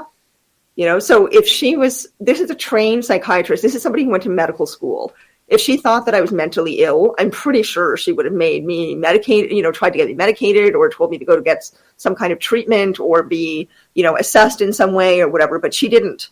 And I also have done so much personal work on myself. I know myself fairly well, and I'm not somebody who has an issue with saying, I made a mistake, or there's this part of me that is kind of flawed that I really think I can improve on. So if I felt like I was unstable and that was reflected in my life, for example, not showing up to work or having dramatic bust ups in relationships or suddenly spending $10,000 or whatever, then I feel like I would have been able to observe that. And also other people would have been telling me that, like people would have been concerned, right? None of that has happened. My life has become more stable. I have become more happy. I have become more connected with my purpose in this life. I'm in a better position than I have been mentally, emotionally, spiritually, physically, in the conditions of my life. The physical and material conditions of my life are all better than they were before I had my awakening. So, I want to say that to encourage people as well. I think that there really is this sort of fundamental shift in thinking and in attitude and in need that is starting to permeate our different levels of our society in really subtle ways. And, I think that's kind of fascinating in and of itself, because I'm not sure that 5 or 10 years ago, let's say 10 years ago, that I would have been able to say to any psychiatrist, I think this is happening. I think I'm communicating with aliens or extraterrestrials or however you want to phrase it, without them saying you're definitely bonkers. But now it's become more digestible for people who don't fully exist in our community to entertain the possibility that this is real, because there's more and more official information coming out. There's more and more evidence coming out. And I really just feel like people are starting to think differently. The systems that we've been relying on all these years are breaking down. And I feel like that's correlating with a shift in our needs. We need to live differently. People are showing that in so many different ways, including getting back to rural communities, growing their own food. This is stuff that's becoming very commonplace now, right? People wanting to connect more with the land, connect more with each other, get off screens. So, to me, this all is interconnected. It's all part of the same thing, and we're all doing this together. It is very interesting that this is a fundamental change that we all have to make physically, emotionally, spiritually. For a lot of people out there, though, Sinead, if it does happen, they may not know. They're not tuned into that little voice in their head or that meditative connection that may happen. How do people know that it's not their imagination that they are connecting with, that it is actual ET beings, if it's more on an etherical level? That's a hard question to answer. I mean, some people are deluded, right? Some people might be having an experience that is not what they think it is, and their mind is translating it in that way. But I think most people really are having these experiences, and we need to, I think we need to ask, we need to keep something of a skeptical mind, like that's a very important part of it, is asking ourselves questions to evaluate and assess our own experience. And then that's part of the value of doing what you do, Dave, when people come on your show and have conversations about this. Like, it allows for all the listeners to kind of reflect and evaluate their own experiences as well through hearing those of others. So community is incredibly important. So I think it's always important to look for ways to test your experience, right? Ways to experience validation. So the validation is a very, very big part of it for me. And that's partially why I've asked for it. And I'll give you an example if you like. So I know that it's ETs because, first of all, when I had my awakening, it was immediately after I saw, and I was not in ufology at all. I was not at all in ufology. I was not thinking about ETs, was not thinking about UFOs. Always loved the idea, always thought they were probably real, but that's pretty much the extent of it. And then I had this massive awakening after watching a Bob Lazar documentary that I picked completely at random. The one that I think Jeremy Corbell, pretty sure it was him, he directed it. Bob Lazar in Area 51. And it just blew my mind. And immediately after that, I had my awakening. And during that awakening, I got the incredibly clear, firm message, like so clear and so firm that it was them. And I just knew it was ETs. Like I had absolutely no reason to think that. I wasn't looking for them. I wasn't in ufology. This is not something that was in my mind at all. So, it's not like I tried to make it happen. Like, it literally came out of nowhere. And I just immediately knew that it was them. And so they gave me, instructions and directives and stuff like that, and a very encouraging message. And then some time passed, and, I was very much in a space of, oh my God, this just happened. This is totally real. I was not doubting it whatsoever. But then about 2.5 or 3 weeks after that, I had to go back into the so-called real world because I had accepted a job for a couple of weeks, 2.5 weeks, marking government literacy tests for students who are in Ontario. So these are kids who were all 10 or 11 years old, who were having to write government literacy, mandated government literacy tests to so the government could collect data on where levels of literacy were with certain school-age children. So I was marking the same question over and over and over again in these booklets, right, that we had to go in and work on every day. And by day 3, I was feeling like, oh my God, I might be going crazy, because the stark contrast of being where I had been after my awakening in that space, and a lot of it was just being in my apartment, madly gobbling up, any information I could possibly find about what could be going on with me. And then boom, I'm back in the heavy sort of, 3D reality where I'm in this warehouse with hundreds of exhausted teachers, and we're, beeping and booping with these machines on barcodes and stuff. Like, it was just such a totally different vibration, right? Such a totally different experience that I felt like, oh my God, I'm back in the so-called real world. This is what I'm familiar, what I know. Did that, meaning my awakening, did that really happen? I might be going bananas.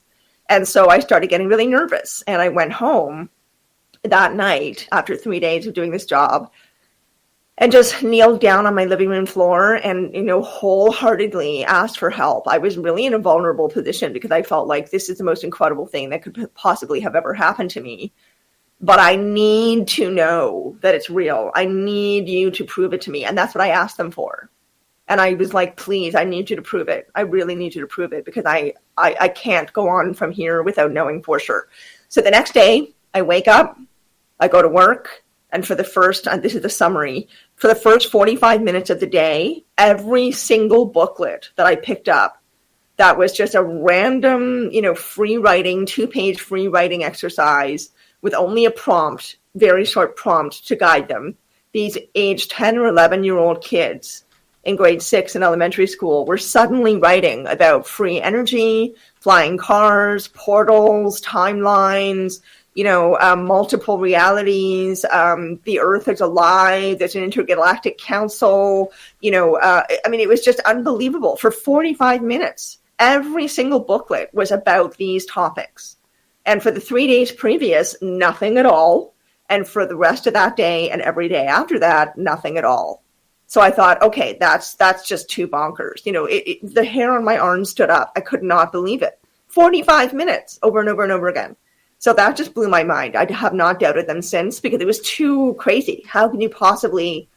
It doesn't make sense that I would have experienced that. Like what they wrote had nothing to do with the prompt that they were given at all. So it was very clearly an answer. Like it was them saying, yes, this is for real. And we're going to show you for 45 minutes. And then many other times I've asked them for encouragement, or I've asked them to, give me something that I need, or they just show up and they do it anyway. Like they'll give me, I get a lot of stuff in the clouds. I get messages through a psychic who has been professional for 28 years and has never, ever channeled ETs or anything like that before. And suddenly she's getting messages from ETs to give me specifically.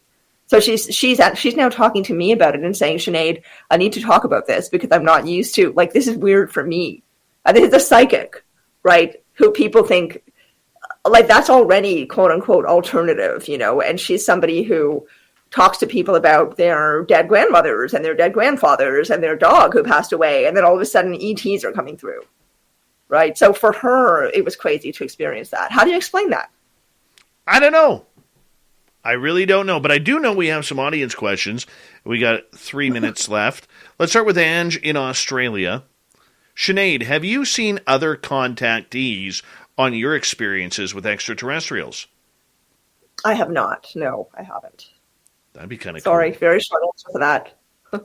I've seen Samantha Mowat. Oh my goodness. Yeah, I've seen Samantha Mowat once. That's very Once. I saw Science Bob and Olaf Phillips once. I don't know. Like these were all dreams. All dreams. Wow. But there was ETs involved in those dreams. Wow. That's very cool. Newfie in British Columbia, doesn't make sense, I know, says, what races have you encountered? Well, mostly the experiences I have are through, it's kind of hard to explain. I will get a certain feeling, and then I get messages that come through telepathically or imagery or both. But what they've started doing is showing up now. So the only ones that I know, I think, that I've had contact with they look kind of like grays, but I'm not sure that they're grays. They could be I'm completely blanking. There's a race that looks quite a bit like the grays, but are taller and have a slightly different shaped head and are supposed to be nicer. So I don't know exactly who they are. I'm not actually that interested in who they are. It's more the messages and the direction and the encouragement and guidance that I'm being given that's important to me. But I did have a gray-like being materialize in front of me this past August. That's the first time I've actually seen one. And then it showed up again a little bit later, a few hours later, in my room at this inn that I was staying at. And then I experienced some lost time. And later on that night, I was part of a C5 circle where a photograph was taken of me, a random photograph. And there's a small gray-like being standing right beside me. And then in the corner of the photograph is a sort of reptilian-looking skull, half of a reptilian-looking skull. So I don't actually know for sure who they are. I just know that they're around. All right, we got time to squeeze in one more. We got 1 more minute here.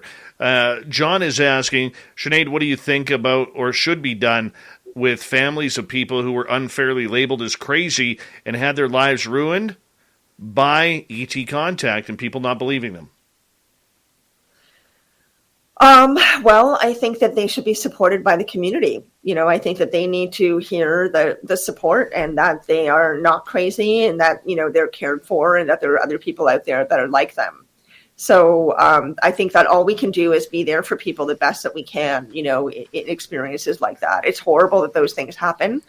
That's a little bit, there's some really kind of widespread negative mythologies out there about what experiencers have happened. And I think it's important to, really make sure that that's not just like fear-based stuff that's being passed on, but that these things have actually occurred in the way that, the way in which you've heard them. Because sometimes there's some sensationalistic stuff out there around ET contact, to kind of scare people off or make it seem more dramatic than it actually is, if that makes sense. It is already dramatic, but like sensationalizing it and saying that entire families killed themselves is, we have to be careful when we say whatever it is that we're sharing, right, to others. Sinead, thank you so much. We got Sinead Whelehan here for another 30 minutes on Spaced Out Radio. ET contact. How does it happen? Why does it happen? Who is it happening to? It ain't me. Not anymore, at least. Spaced Out Radio continues right after this.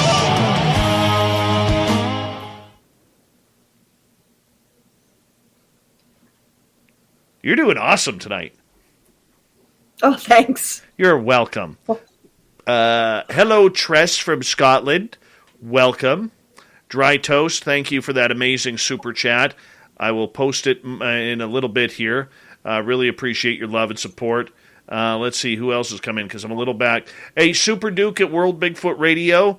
I'm sorry I could not call you back tonight. I ran out of time, dude. I ran out of time, but thank you for the lovely phone call. Right there, buddy. Right there. You're class dude, man.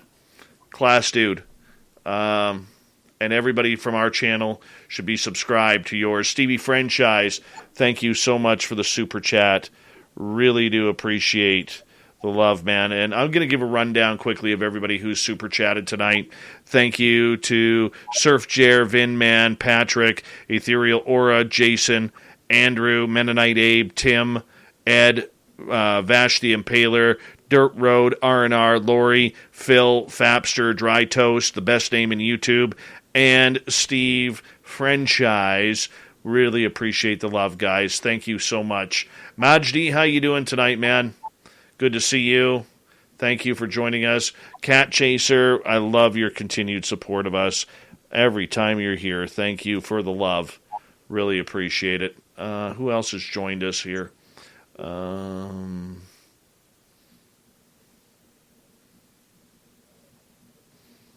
Ted Bastian. How are you, my friend? Good to see you. Skip to Malou. What's happening, buddy? Thank you for joining us. We're all caught up there. Thank you, Sinead.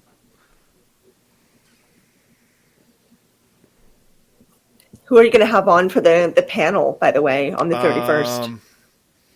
I don't know yet. I've got some feelers out. It'll be a good one, though. 4 or 5 people. Did he have a co-host? No. Lon, he did a lot of work with Lon Strickler. And okay. Yeah. All right. Hey, Kaysen in Sri Lanka. How you doing, buddy? Good to see you.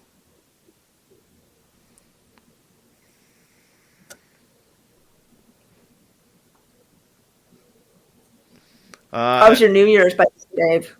It was good. It was good. What did you do? I bought party hats for the family. There was only 3 of us here at midnight. And I had a shot of Fireball. My son had a shot of root beer. And my partner had a shot of Fireball. No, we had martinis, actually. That's what it was. Martinis. Oh, that sounds nice. Yeah. How old is your son? He's 8. But he got to drink, he got to drink out of the fancy glasses. Ooh, the non-plastic ones, right? Yes. Amy Vegas looking lovely tonight. Probably driving to work to the lovely Tuscany in Las Vegas. I make a mean martini, dirty filth. You can't even talk. You're a cat man. Okay, not that there's anything wrong with that, but most men, when they have a cat, they have a dog as well. And you got like 17 cats. You're a cat man.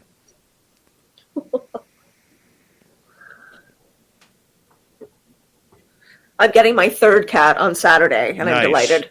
We got 3 cats. They're the best. I love Just my animals guys. in general are the best. Oh, wow. Aussie Ange, you will be very happy with my dinner tonight. I had some brie cheese with celery, carrots, cucumber, and cauliflower. That was my dinner. All the C's. I had All a the very, C's. I had a very healthy dinner tonight. Very That's healthy excellent. dinner. Yes. Very water-based, very fibrous. Mm-hmm. We'll be happy. My body's loving it. Good. Are you changing your diet ongoing, or is it? Yeah, I'm Okay. Yeah, I'm trying to lose some weight here. Good for you. Yeah. Yeah. Trying to look pretty Whatever for makes Vegas. Trying to look pretty for Vegas. Salty Ken. Dinner for breakfast is allowed, but it depends on what the dinner is. Okay, so like for instance, you don't want to be eating shrimp for breakfast. You don't. You know, you Wrong. pizza. So wrong. Pizza is fine. You know, potatoes are fine. I had a breakfast sandwich for dinner last night, and it was delicious. It's terrible. Hold on.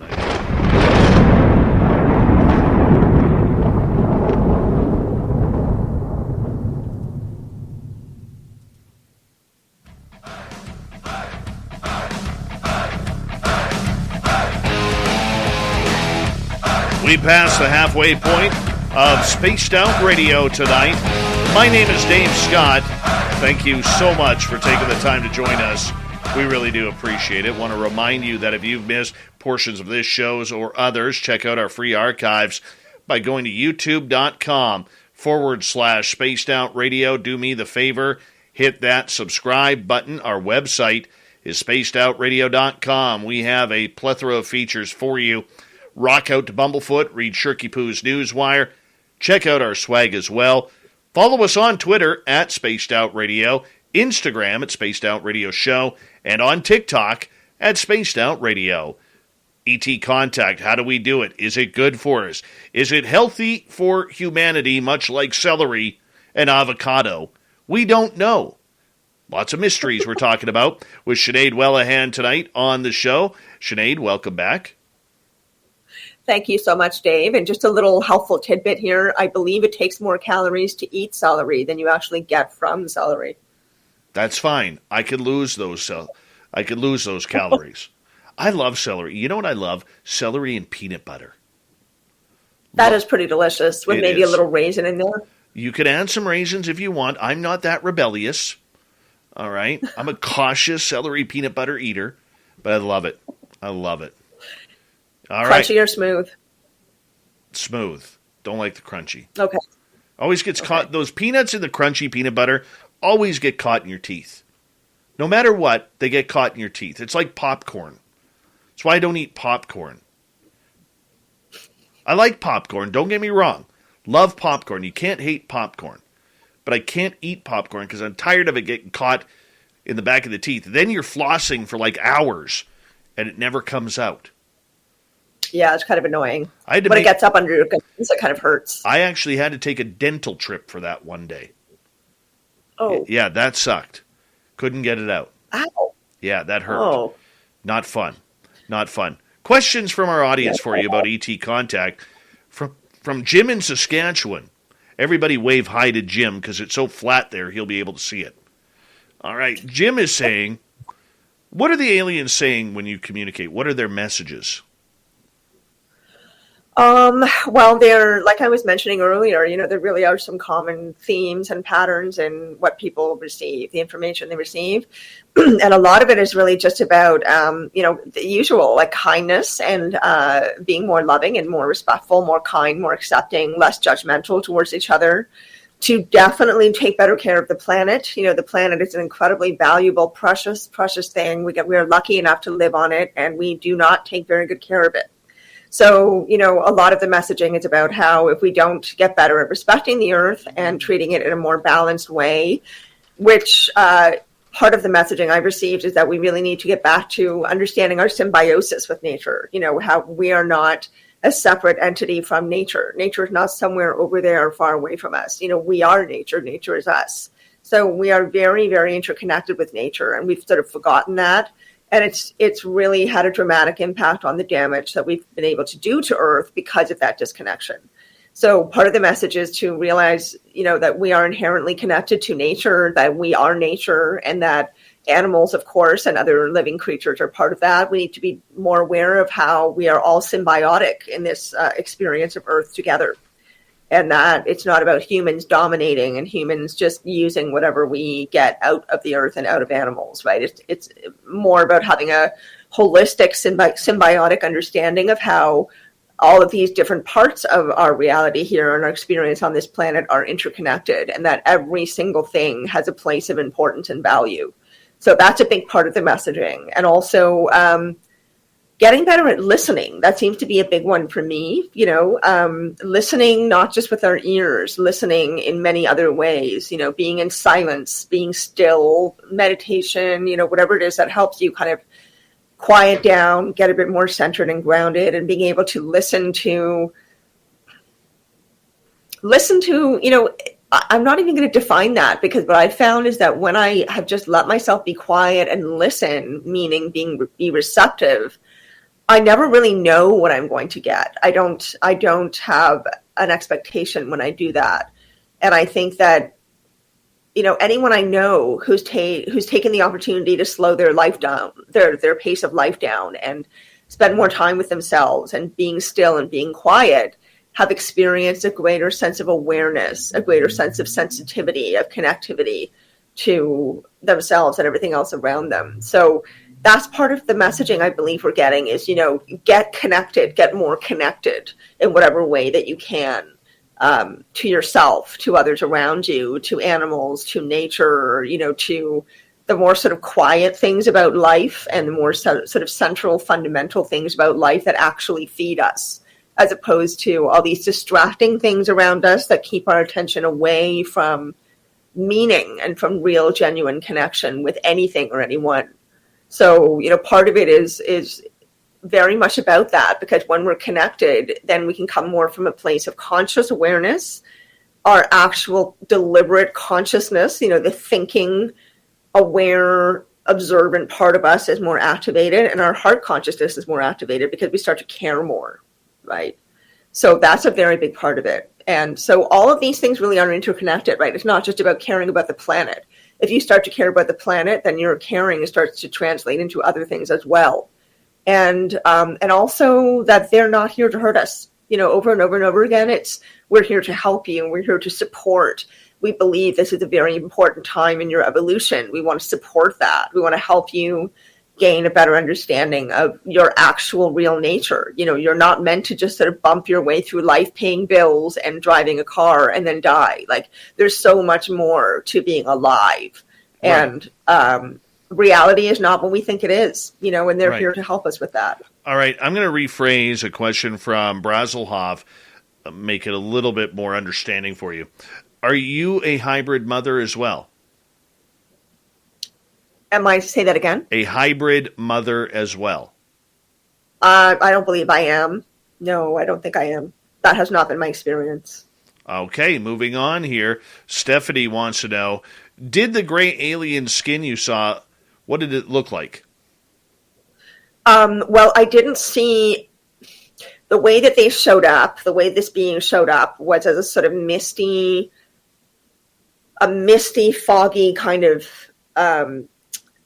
material, and it was just like a clear outline of a body. I mean, I clearly saw a head, neck, shoulders, arms, the torso, the legs and feet, but I couldn't see like eyes and skin and teeth. It was more like the shape of the being and the stance, and I saw like movement. I saw the body moving a little bit. So that's the best that I can do to describe them. I can't say what the skin was like. I'm sorry. Digger Dog wants to know, are some of the ETs masquerading as humans? Well, the word masquerading, I'm just going to touch on that word just for a minute, because when you say someone's masquerading, it's as if they're deliberately hiding themselves for a nefarious purpose. So are they doing that are they here among us on Earth? I believe, yes, they are. I think that they've been around for a very, very, very long time. And I think that they can come and go pretty much as they please. And I don't think they need to disguise themselves as being human. I think sometimes they do, excuse me. But I don't think they need to, because they understand that reality is multidimensional, and that energy and vibration and light behave in a certain way that allow them to change perception. So I think they're able to let themselves be seen and unseen as they choose. So are they around in human form? I think it's quite possible. Do I have a definitive answer of that? No, I do not. But I don't think we can make any assumptions about what their intentions are. I can only speak from my experience that it's good. All right, let's go to Sri Lanka, where Kaysen is asking, overall, are ETs benevolent, hostile, or neutral? My personal perspective, again, my experience has been that it's only been positive, only been generous, nurturing, supportive, amazing guidance. It's been amazing for me personally. Right? That's been my experience. In my research, there is a suggestion that, and I think this is very reasonable to consider, that, we can only create ideas of what we think that they're like. Very few people have had ongoing relationships with ETs where they can really clearly talk about what that being looks like, how they behave, what their culture is like. I think that it's reasonable to assume that there are huge numbers of extraterrestrial civilizations, races, however you want to use, whatever words you want to use to group them together out there in the universe. I think there's innumerable kinds and types of those beings. And so it would make sense to me that their temperament, their thinking, their behavior, their personalities are going to be as varied also. So I don't think we can say they're all bad or they're all good. I think that it's very possible that they are as varied in temperament and mindset as we are. Human beings, we can't make one statement about all human beings being a certain way, right? We have huge variation in our personalities, our perspectives, our experiences, our worldviews, all kinds of things. So it makes sense to me that they would be like that as well. And so that partially, for me, explains why some people have only positive experiences, some people have only negative experiences, and there's some that are in between. Because why wouldn't it be like that if they are as varied as we are? And I think they might be. Okay. I hope that makes sense. Absolutely. Let's get to Brandy's question. Sinead, do you have any tips for understanding their messages better? I do. Ask for validation. Ask for validation. Ask for validation. And also keep records of what you think you're experiencing. That's another way that you can kind of analyze what's going on, and also remain a bit skeptical. Keep an objective perspective as much as you can about what's going on.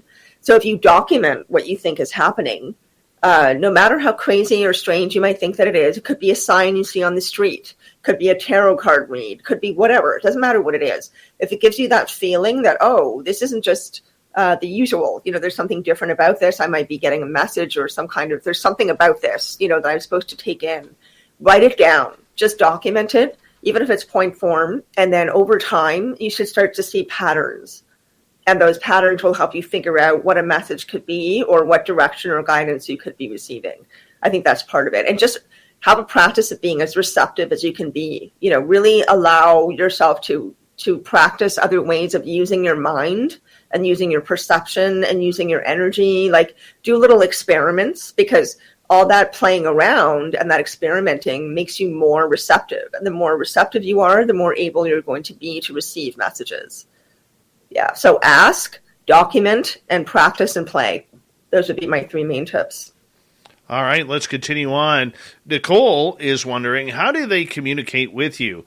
Is it in English or telepathic connection?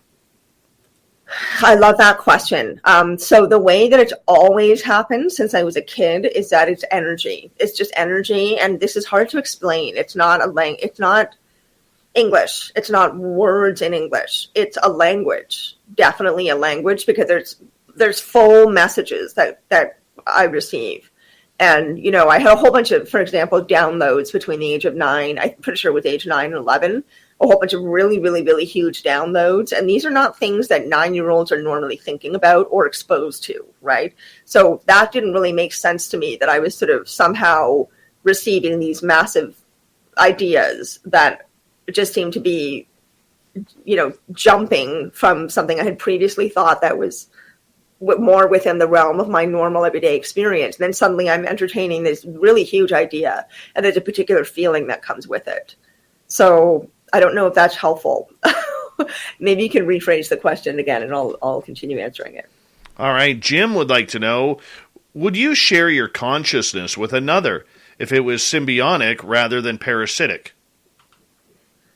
Would I share my consciousness with another? Well, the experience I had in August was a little bit like that. It was an energy merge experience. I've never had anything like that before. It was pretty massive. And it was like that being, the one that materialized in front of me, the same one I mentioned a minute ago, it was like they were merging sort of with me. Like their energy field and my energy field became completely entwined. And that's how they were communicating what they were communicating to me. And so that's similar to the question before this one as to how I receive the messages. It's energy language. It's a full language. It's full thoughts. It's full ideas. It's full, guidance, but it's not in any language we would know here. And I think that's probably because it's too limiting. But when it arrives in the form of energy, I just understand it. I don't know how. And so that experience that I had with the energy merge felt kind of like that. It felt a bit like a few hours of shared consciousness. I just knew I knew what the being was thinking, and I knew that it knew what I was thinking. And it was just blasting me with this massive amount of energy, but it felt like a shared experience. Like it was sharing itself with me. It was sharing the energy and the vibration of itself with me. I don't know how to explain that better, but that's the closest thing I can say to answer your question. All right. I want to ask you, before I get to the next question here, regarding the contact, do you have a lot of physical contact where you're literally seeing the being standing right in front of you, that you could reach out and touch them? No, I'm not. That they've only just started showing up. So I had the being materialize in front of me, and then again later on in my room, I had a being standing beside me that was caught on photograph. That's the closest in terms of physical contact I've had with them, but I know when they're around. Like it's also kind of hard to explain. It's just a particular feeling. There's a particular feeling that I get when I know that they're there, and there's a particular feeling. It's very distinctive and it's very recognizable, this feeling, this energetic experience, when I'm getting a message or when I'm having an experience or when I know that they're there. It's always the same. Okay, let's move on here. Apollo 11 is wondering, where does God fit into this picture for you? Oh, that's a great question. So I do personally not believe in God in the traditional old white guy in the sky kind of way. I think that God is really a projection of us. I think that God is our unclaimed power. That's what I think. I think that all of us has God inside of us, which the Bible does say, right? If anybody's religious, it does say that God is in all of us. And I really think that is true. I think that whatever we come from, whatever is the source of our being here and being alive, I guess, existing, it is a source energy. I really do think that. I think of it as universal consciousness and universal sort of gigantic knowing, right? And that all of us are of that. And so we are part of that and we carry that in ourselves. And I personally feel like it's partly our job to try to get back to that and to nurture that more and more and more in every lifetime. So I think God is, really, you can call it God if you want. Like, I think the words are very, very not important. It's more the understanding, right? Like, who cares if it's God or if it's Allah or if it's universal consciousness? 3 people who use those 3 different terms can have a totally cooperative conversation because really you're all saying inherently the same thing, right? That God is us, we are God. God is in all of us, and it is the best, most powerful, wisest part of us. And I think that it's the part that's connected to the everything, the universe, the universal consciousness. So for me, that is God. I have to be a jerk here before I get to the next question. God's not a white guy. He's just a deity. Just so you know. All right, Nicola's asking, why do you think some people in this field are pushing a threat narrative? Oh, boy. Well, I think there's a lot of different ways to answer that question. I think that some people in the field are into the threat narrative because, frankly, it gets them attention. And a lot of people are drawn to that narrative because it's dramatic and it's exciting and it's, it's what we're used to. We're used to drama and fear. And, that is such a big part of the sort of common messaging that we receive, whether it's through advertising, whether it's through public education. Sometimes I've been a public education teacher for 15 years, and I do not see the system the same way that I did when I first started.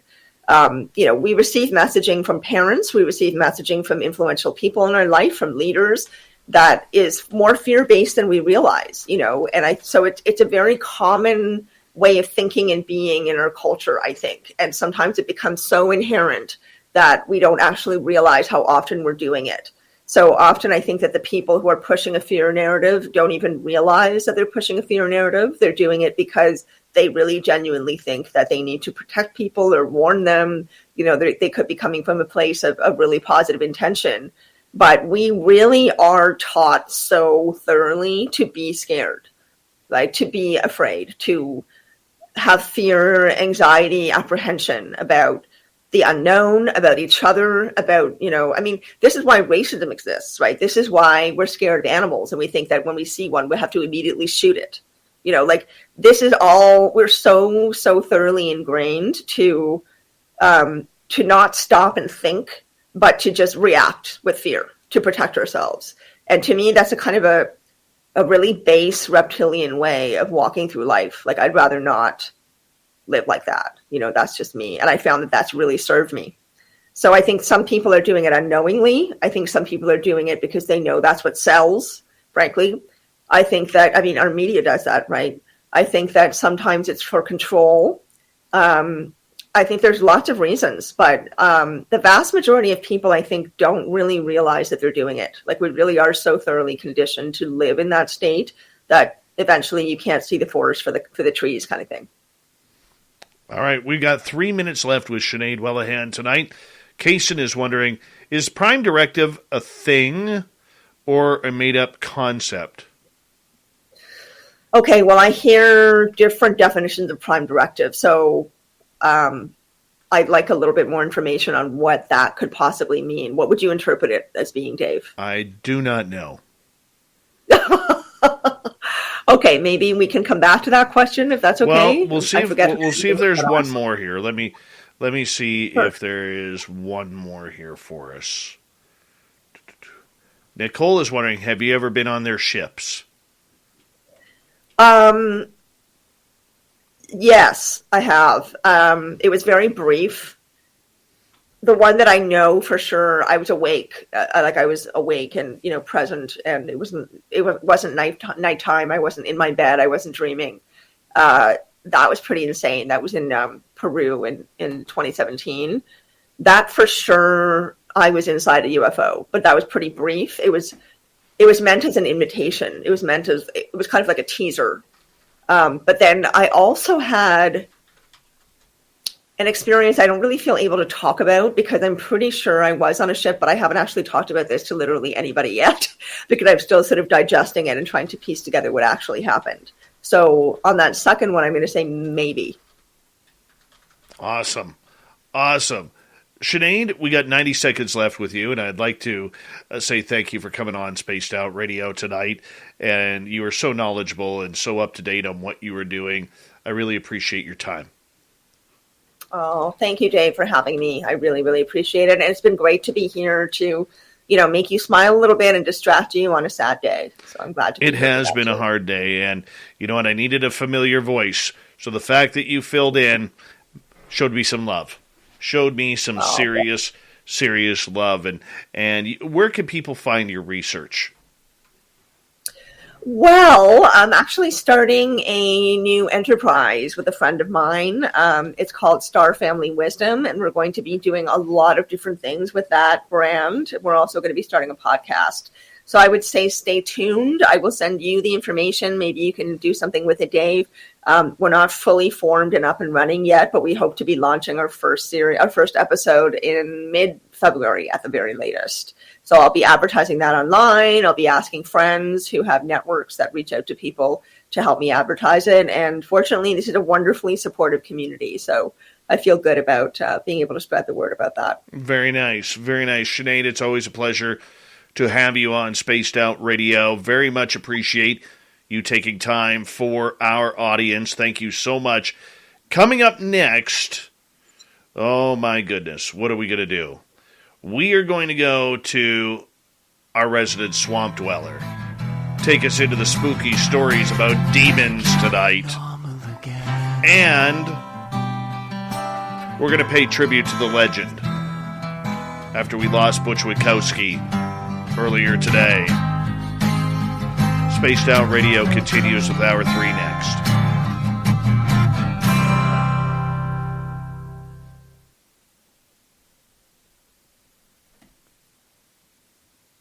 We're clear. Good job, Sinead. Thank you. I felt like I was a little bit rambly, but hopefully not too much. You were perfect tonight. Perfect. Great. Thank you. Great. Thank you, Apollo, for the super chat. Really appreciate that, buddy. Thank you so much. Mr. Lee 3PO, welcome. And Zenzabil, welcome back. And Amber's Gorgeous Paraworld, how are you? Welcome back. Yeah, thanks for a great show, Sinead. I really needed a familiar voice tonight. No problem. Anytime, bud. Anytime at all. Big hugs from all the way over here. Maybe we'll see you in Vegas. I would love that. I would love that. Get your butt there. We need you there. Okay. All righty. We need night, you. Night. Good night. We need you and Nicole Sackich. You and Nicole Sackich to literally blow things up there for us. Nicole and I are long overdue for a one-on-one hangout anyway, so that would serve it perfectly. Yeah, you are. Yep. Let's do it. Yep. All right. See you, Sinead. Thanks. Yes, thank you so much. Bye, Dave. Bye, everybody. Good night. Take care. Oh, great show. I needed that.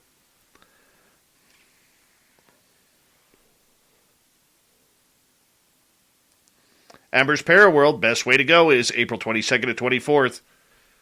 This is what you need to do. Just say you're coming. And when you are 100% confirmed that you are going, email us here so we can get a swag bag ready for you. Tewaz, how are you? Thank you for the love. And a big thank you to everybody. We got like 19 people signed up for Vegas so far. We need Nicole Sackich there. We definitely need Nicole Sackich there. Yes, we do. All right. And it's looking closer that we are going to have a live show there. Looks like it will be at the Golden Nugget and in the Old Strip. And we may have to edit our plans a little bit, so that way we can all hang out at the Nugget. I'm going to bring in some friends. I'm trying to get Varla Ventura there. I know that I talked to... who did I talk to today about it? Goodness. I'm going to get some more people that I know in Vegas who've been on this show to come speak to us. Gorgeous Gloria, are you and your mother coming? I know Dirty Filth is coming. Our good friend Brad from Texas is coming. Jeffrey DeRuin from the chat room, I believe, is coming. Gorgeous Teresa is coming. We got Mennonite Abe showing up. UFO Garage guys. Sonny from Chop Shop should be there. Maybe some John Hudson. Maybe some Gemma Jade. Lynn Wallington's going to be there, along with Dave Effin Hurley. They do have a mask mandate in Las Vegas. Whether we agree with it or not, at least we could party. I'm trying to get Geraldine to the Vegas party. She may show up. I'm going to see about Melinda Leslie. I'm going to have a few others up my sleeve that are going to be there. Science Bob may come. I think he's coming. Who else? Who the hell else was I talking to that said they were going to be there? God, I got to start writing shit down. It's going to be a good time, people. I think Gorgeous Kira is going to come.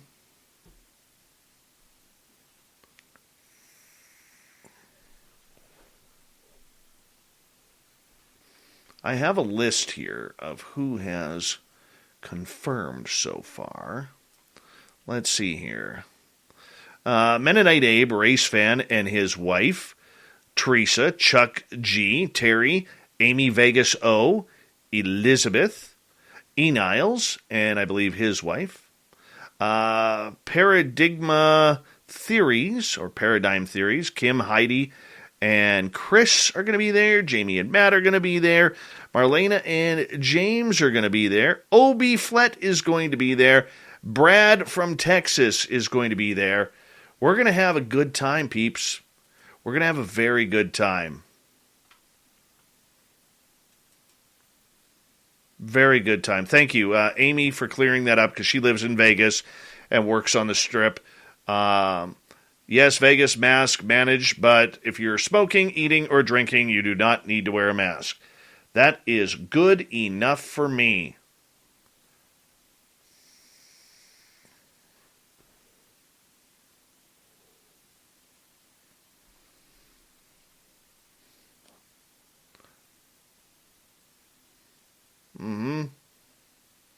Fapster, the only way you're bringing 3 is one lobe of your head, the other lobe of your head, and the middle of your head.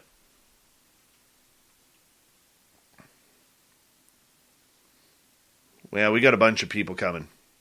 It's going to be fun. We'll do the live show.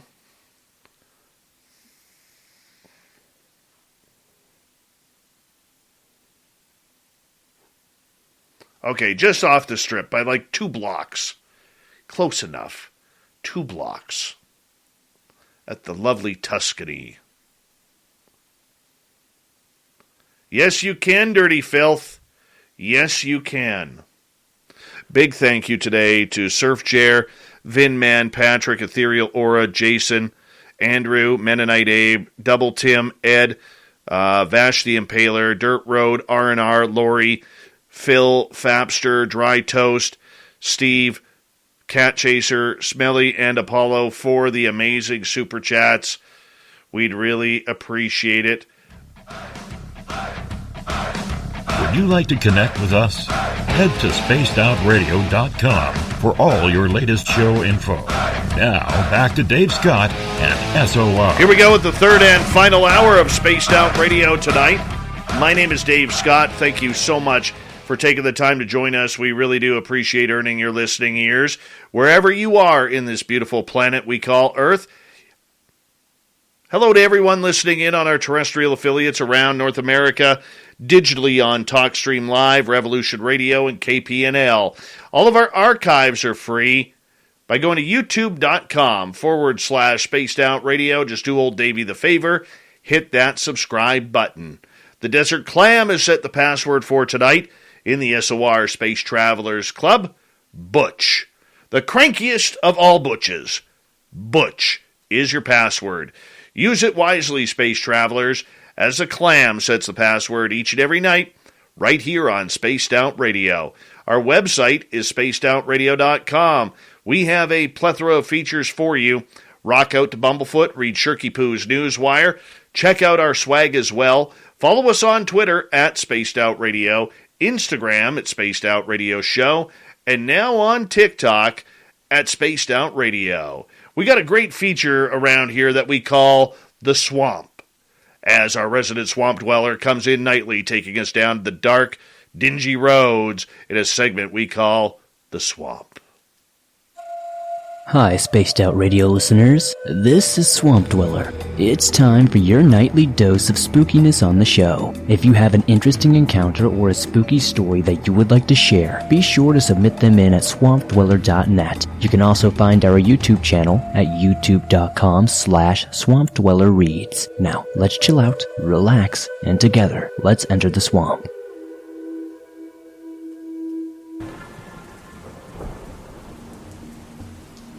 Greetings, Swamp Dweller.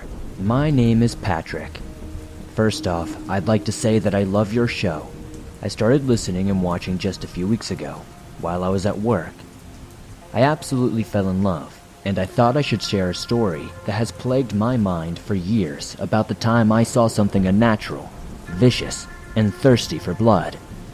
Personally, I think it was a demon, but I'll let you and the viewers or listeners, whatever you want to call them, decide. I'd like to apologize for the length of this story, as there is a lot of detail that follows what happened. Everything in this story is true. I wish it wasn't, but unfortunately, I must live with it for the rest of my life. This story takes place when I was 17 years old as a junior in high school in Salina, Utah. I only had 2 friends in high school because everyone I went to school with thought I was a freak because I have been able to see and communicate with spirits since I was a child. It's a small town, and everybody hears everything. My 2 friends, Logan and Ryan, and I were very avid paranormal investigators. We loved going all over our community, and our county in general, to investigate abandoned houses that were potentially haunted, and cemeteries rumored to be. Me being able to see and communicate with the dearly departed made the experience even more interesting. We decided to do something a little bit different this time, though. We heard rumors that there was a dark figure that roams a wooded park in the mountains of our area. We like to call the mountain Cryptid Mountain, for reasons I'll get into for another story.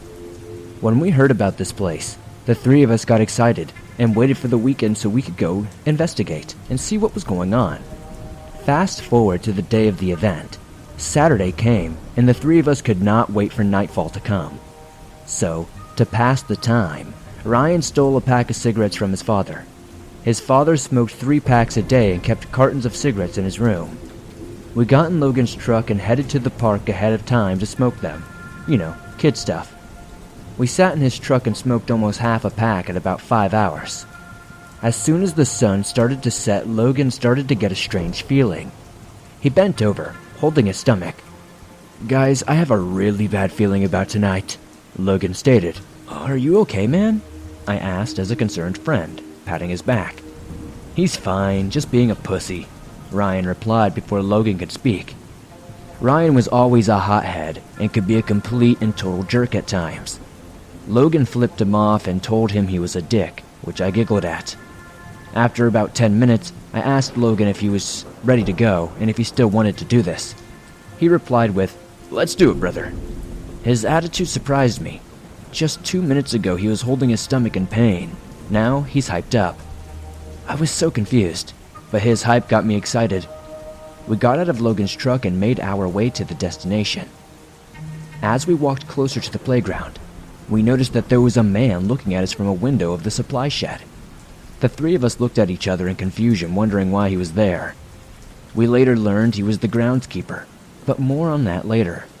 He looked scared, and it seemed like he was trying to tell us something while he mouthed something and pointed nervously. At first, we thought he was pointing at us, but we soon realized that he was pointing at the playground behind us moments later. Why doesn't he just open the door and tell us? I thought. So I decided I would go and see what he was trying to say. I made my way towards the window and shouted, "We can't hear you! What are you trying to say?" He made his way to the door and cracked it open and whispered, "Don't go into the playground.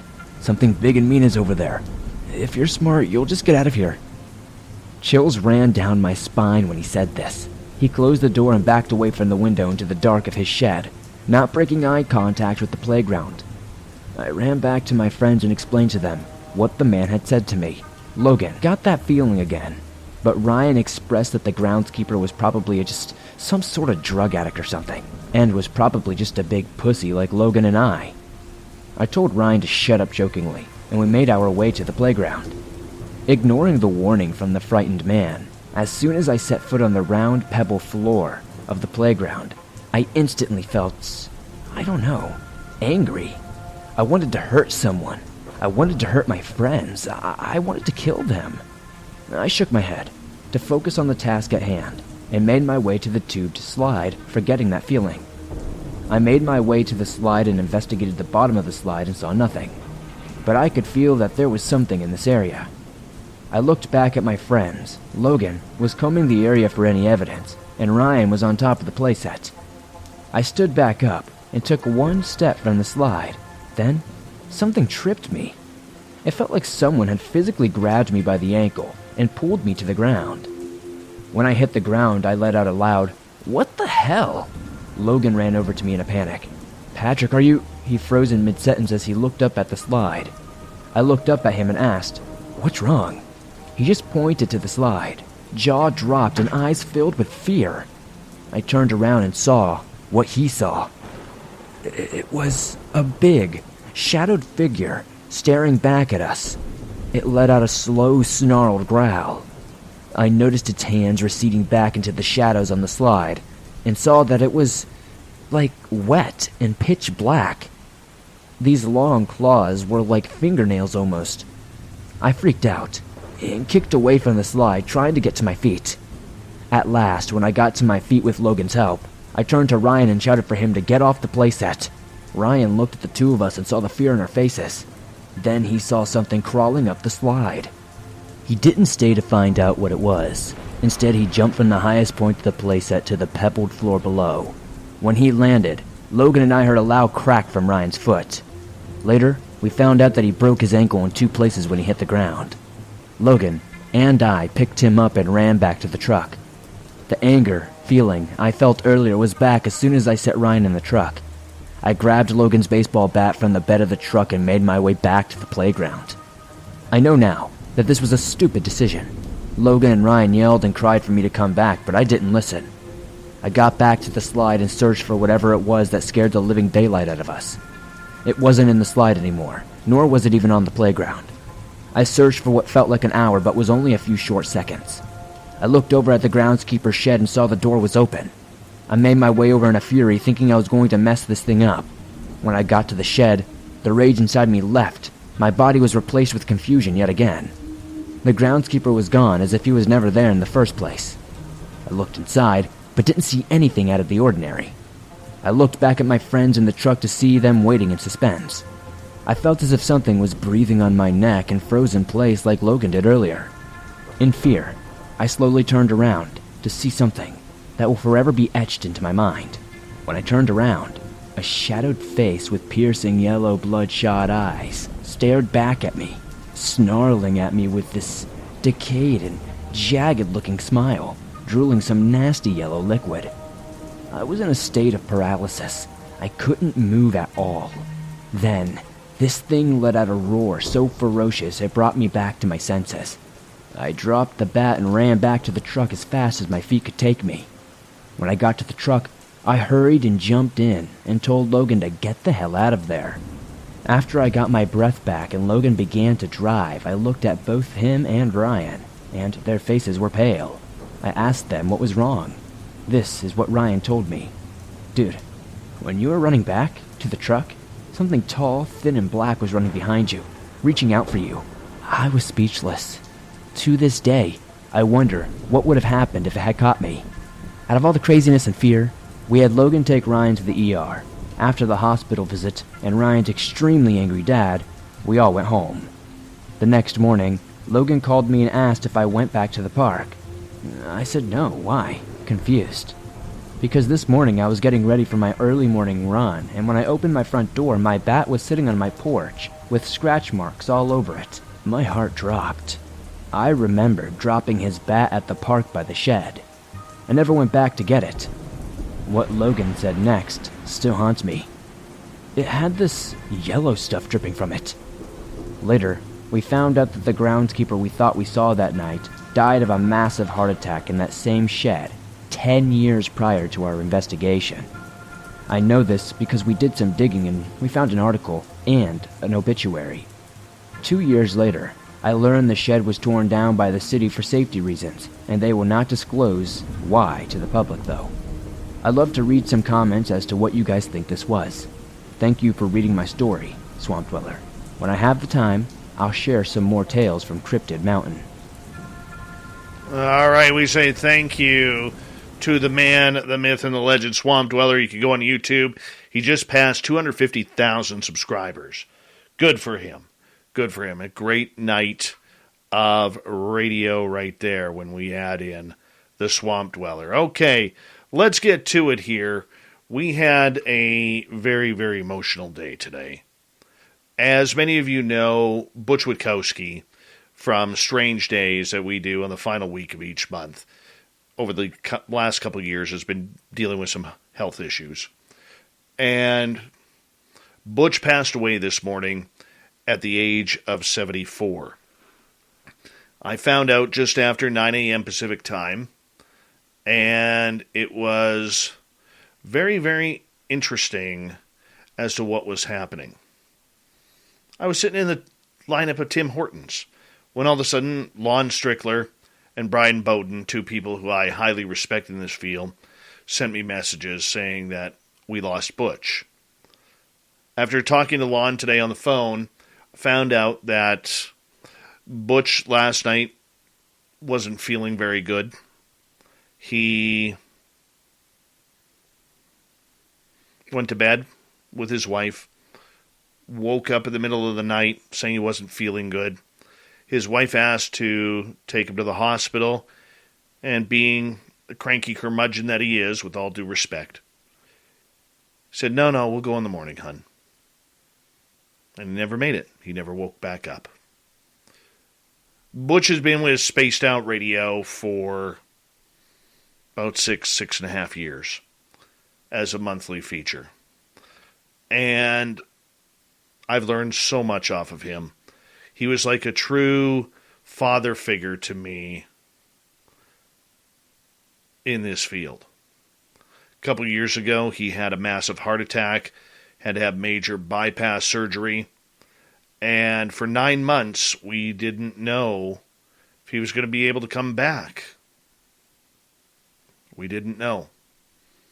But he came back, and one of the biggest things that he said on that show when he returned after his heart attack was that he really missed Spaced Out Radio. He missed me as a host, but most importantly, he missed our fans and the amount of listeners that helped him out over the years. When he had his heart attack, many of our listeners reached out privately on social media and via email to Butch to wish him thoughts and prayers and strength to get healthy again. So did I. And today it hit me like losing a father, because he's actually been like a father to me in this field. And to many, not just me, but to many, to Brian Bowden, to the Crypto Guru, to Eric Altman, to Sean Forker, and many others. We lost a legend. He was an ex-police officer. He loved his wife, Peggy, and their one son. They only had one child, and his grandchildren, and his 2 dogs. That was his life, besides chasing cryptids and monsters the last couple of decades. Butch was always a tell it as he sees it kind of guy. If he loved you, he loved you. He always said every night after he signed off the air with us, he would say, call me if you need bail money.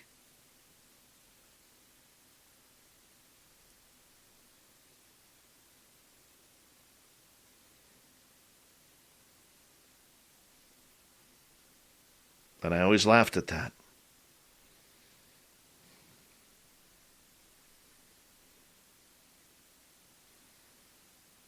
He was a good man.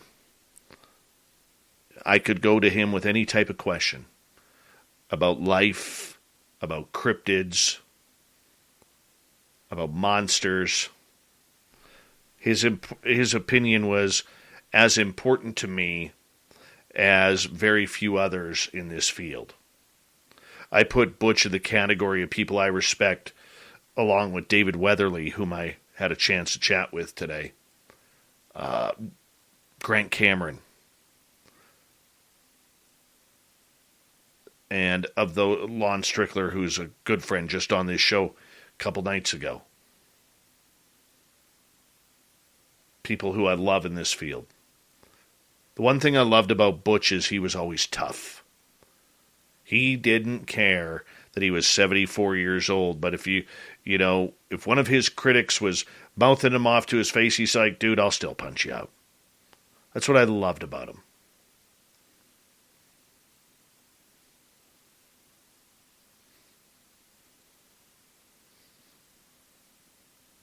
The good news is, if you're a believer in the afterlife like I am, he got the answers. He finally got to see the bipedal canine that he'd been chasing for the last 5 years or so. He finally got to see all the UFOs, all the aliens,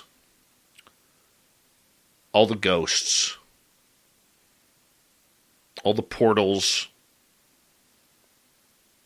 all the stairways in the middle of the forest, all the gnomes, the gargoyles, the Sasquatch, the Dogman. He's got it all. Now, I know in respect to Butch that if he heard me saying all this, and I think he is listening down, and if he could, he'd probably throw a shoe at me. But I remember after his heart attack, even up till recently, he said, you know, what I would do for a cigarette and a glass of booze. He never used the term booze. That's just what came out of my mouth.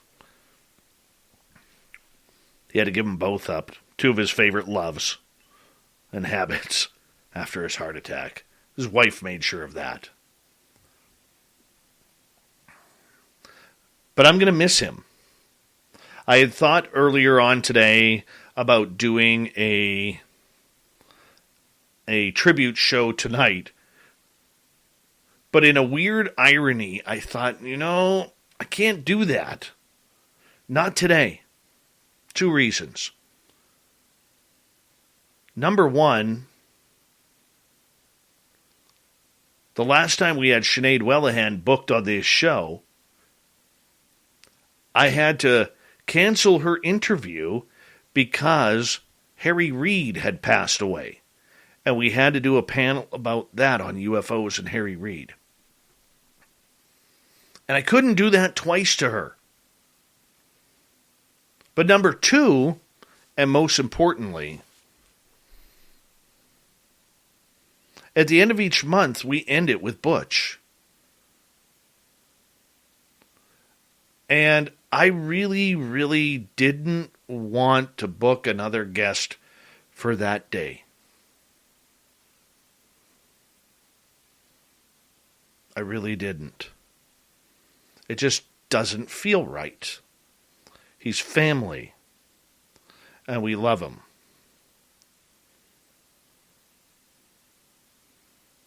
Now, with some of your super chats earlier today, what I did was I ordered flowers for the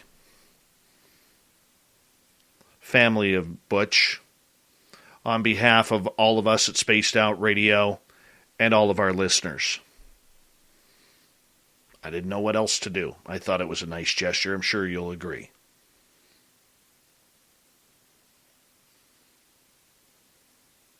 Just going to be hard.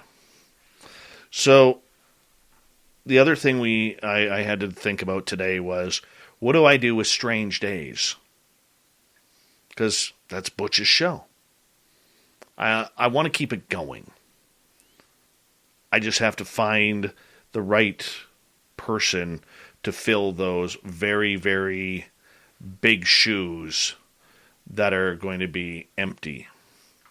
And it may take a while. It may take some different people. I don't know. But I know you guys out there in Radio Land loved it when Butch was on the air with us. You loved it when he told his stories. But most of all, you loved it when he got cranky with us. And when something fired him up. And I always remember every show that we talked right before we went on air, I would say to him, I'm going to fire you up tonight. And he'd be like, You know, you're a real sicko, Dave. Just a real sicko. What a jerk you are. I said, but you love it. He goes, yeah, I do. And then he would laugh.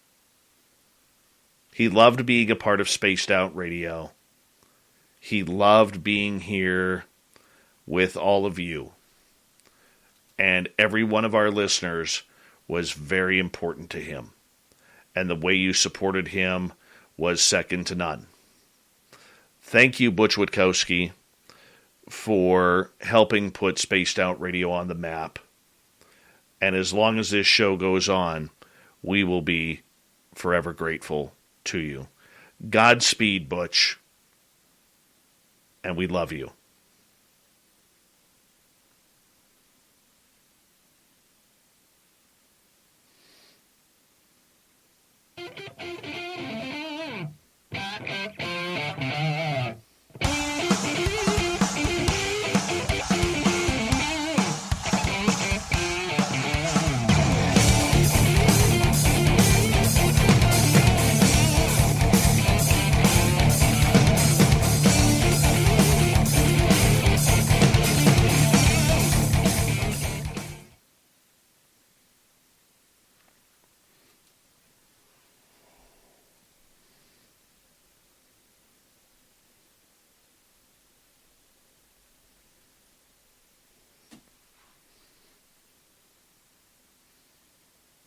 Mike L., how you doing? Lovely Lavira, nice to see you. Sparkles, thank you. Witchy, how you doing? Justin Maynard, good afternoon to you, mate. Bobby Chizzy, thank you for joining us. John Music, thank you for that lovely super chat, man. Really appreciate it. Third Phase, how you guys doing? Thank you for the phone call earlier today, guys. Really appreciate you, too. I'll call you guys after the show.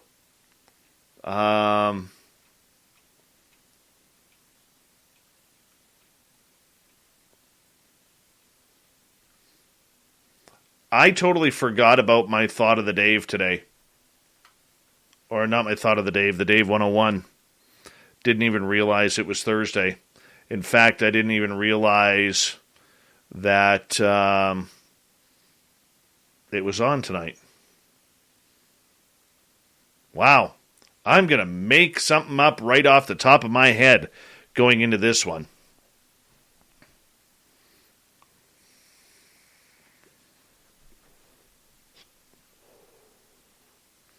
Tomorrow night on the show, our guest had to cancel. We were supposed to have Robin McCrae on to talk about Sasquatch. However, she's having a little bit of health issues, not feeling very good. So I'm going to have a guest announcement tomorrow. I got to find somebody. It'll be a quick turnaround.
We've been trying to get Les Stroud.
We rounded third. We're heading for home tonight on Spaced Out Radio.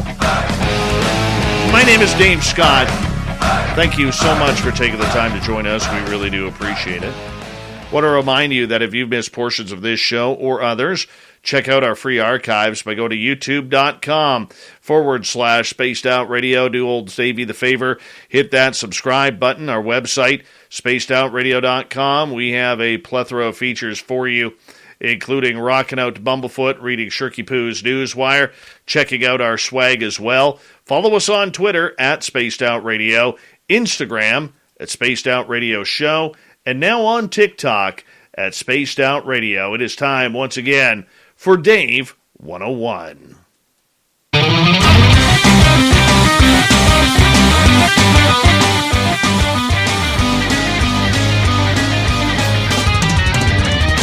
It's time for Dave 101.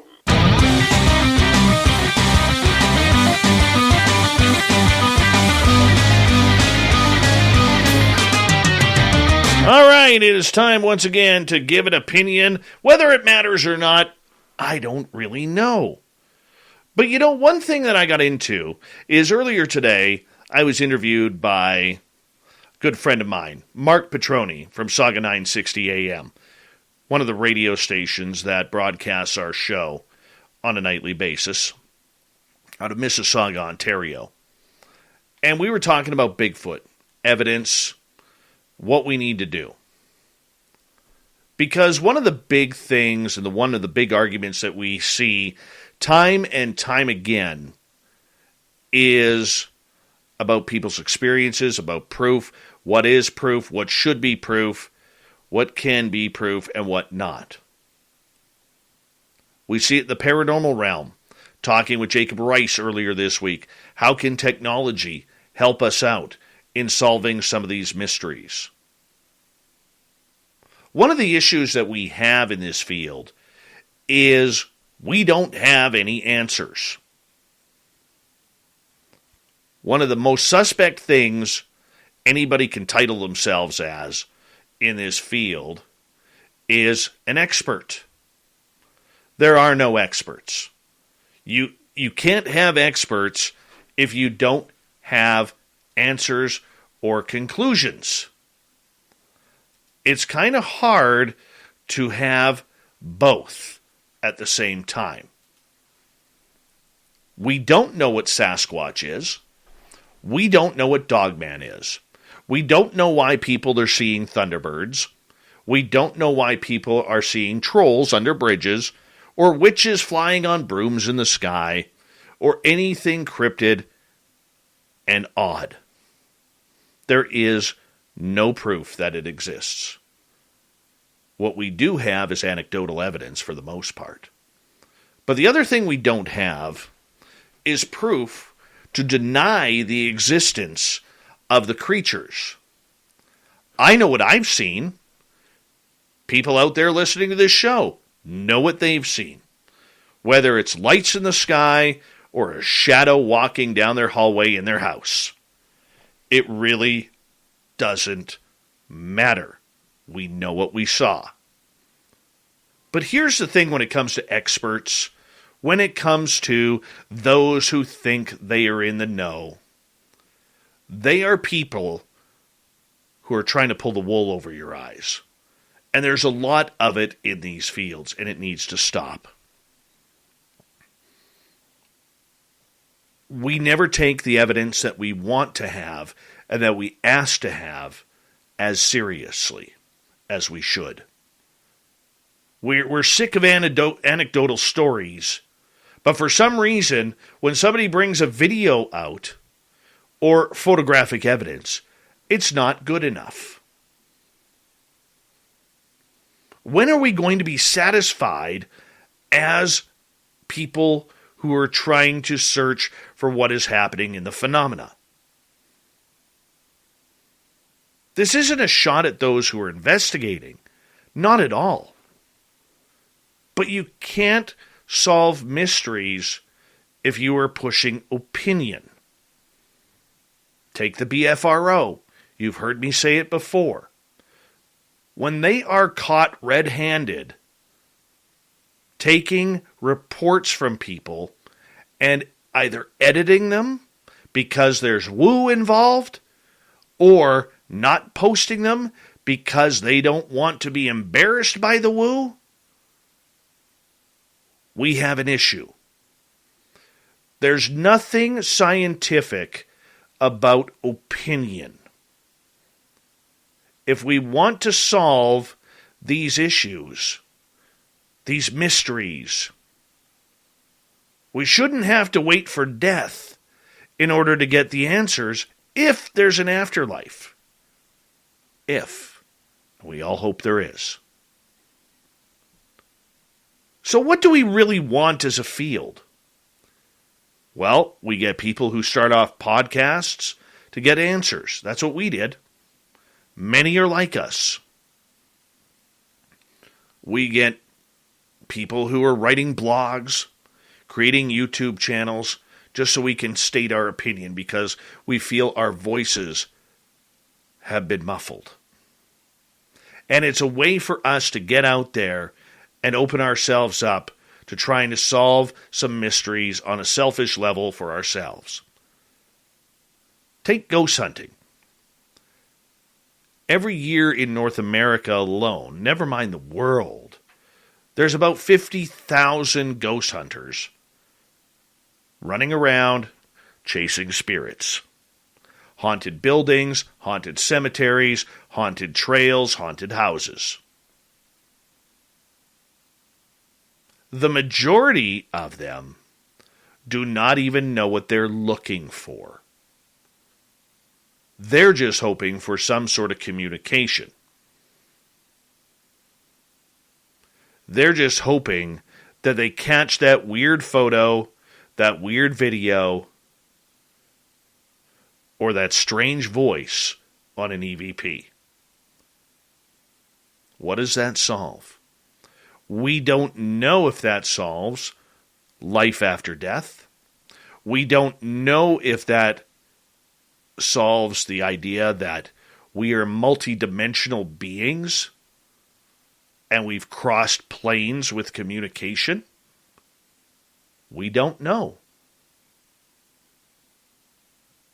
There are too many questions to answer. Majority of them will never be answered in our lifetime. And I'm pretty sure that some of them we're not supposed to know the answers to those questions. But it's sure fun trying. Because that's what we do. We've had experiences, or we have curiosity, or we have a combination of both that leads us down this path. And we want to be able to be that person who says, I think I know what's going on. I think I understand. It gives us a little bit of a center of attention. And through all the people who are investigating, the real scientists, the real journalists, the real investigators, the fake journalists, the fake scientists, and the fake investigators, we all have one common love. And that is the love of these topics. Some of us do it to get spooked out. Some of us do it because we need to know. And some of us, like David Weatherly or Butch Witkowski, had dedicated their lives to this. We all deserve the right to know the answers to our questions. And I think it's great that we just don't settle for I don't know. Even when I don't know is the only true answer to give. Because I will tell you, it's a lot of fun going out in the forest searching for Sasquatch.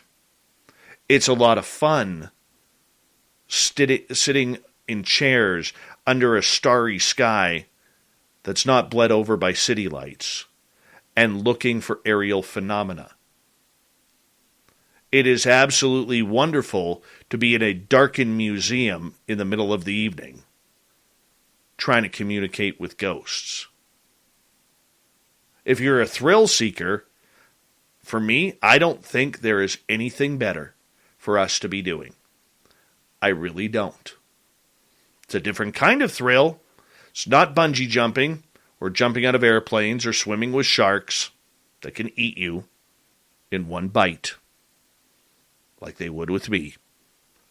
No, it's the thrill of chasing the unknown.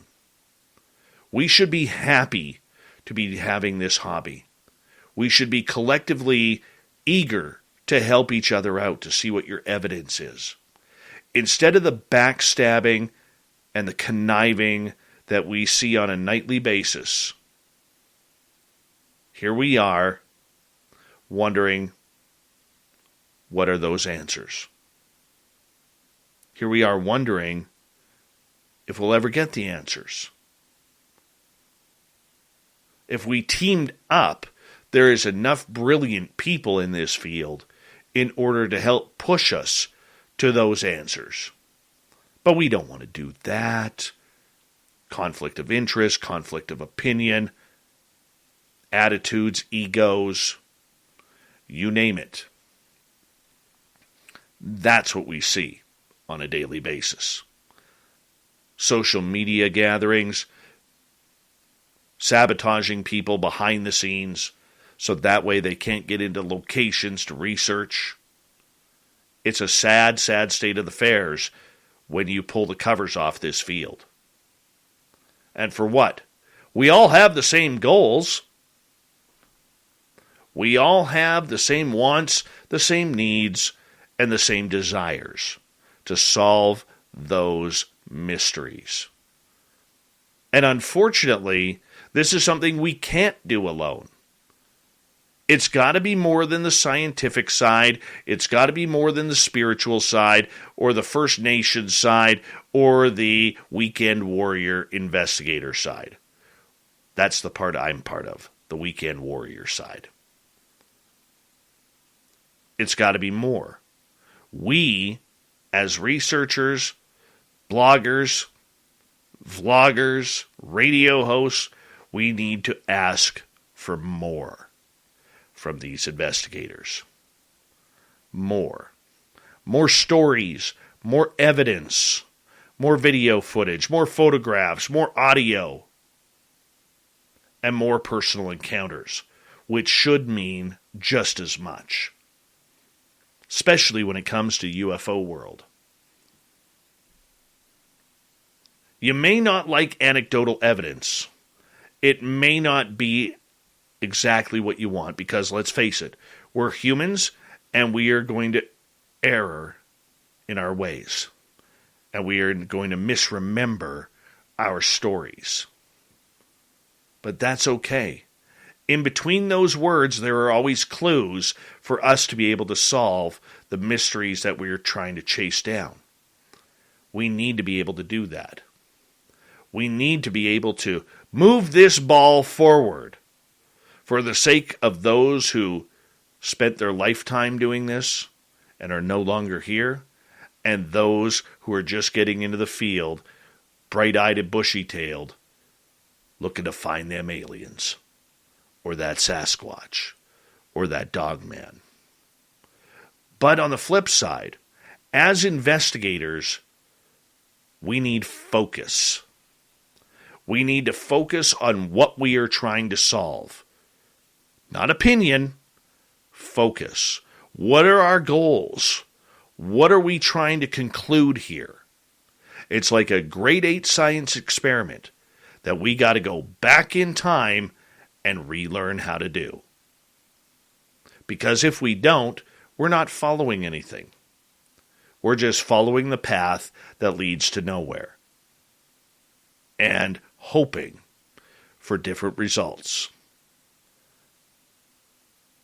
That is the definition of insanity. But then again, maybe we all have to be a little insane to do this hobby that we call chasing the phenomena. That is your Dave 101 for this week. Do me a favor, leave a comment below if you're going to be watching this on YouTube, and let me know what you think. I'm going to be very curious. Let's get to Shirky Poo's news.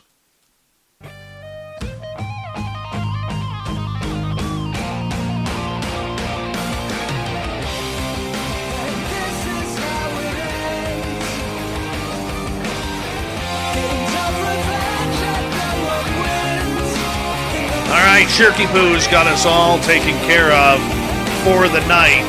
Why wouldn't she? That's why she is our great news lady. Here's a weird one out of Michigan.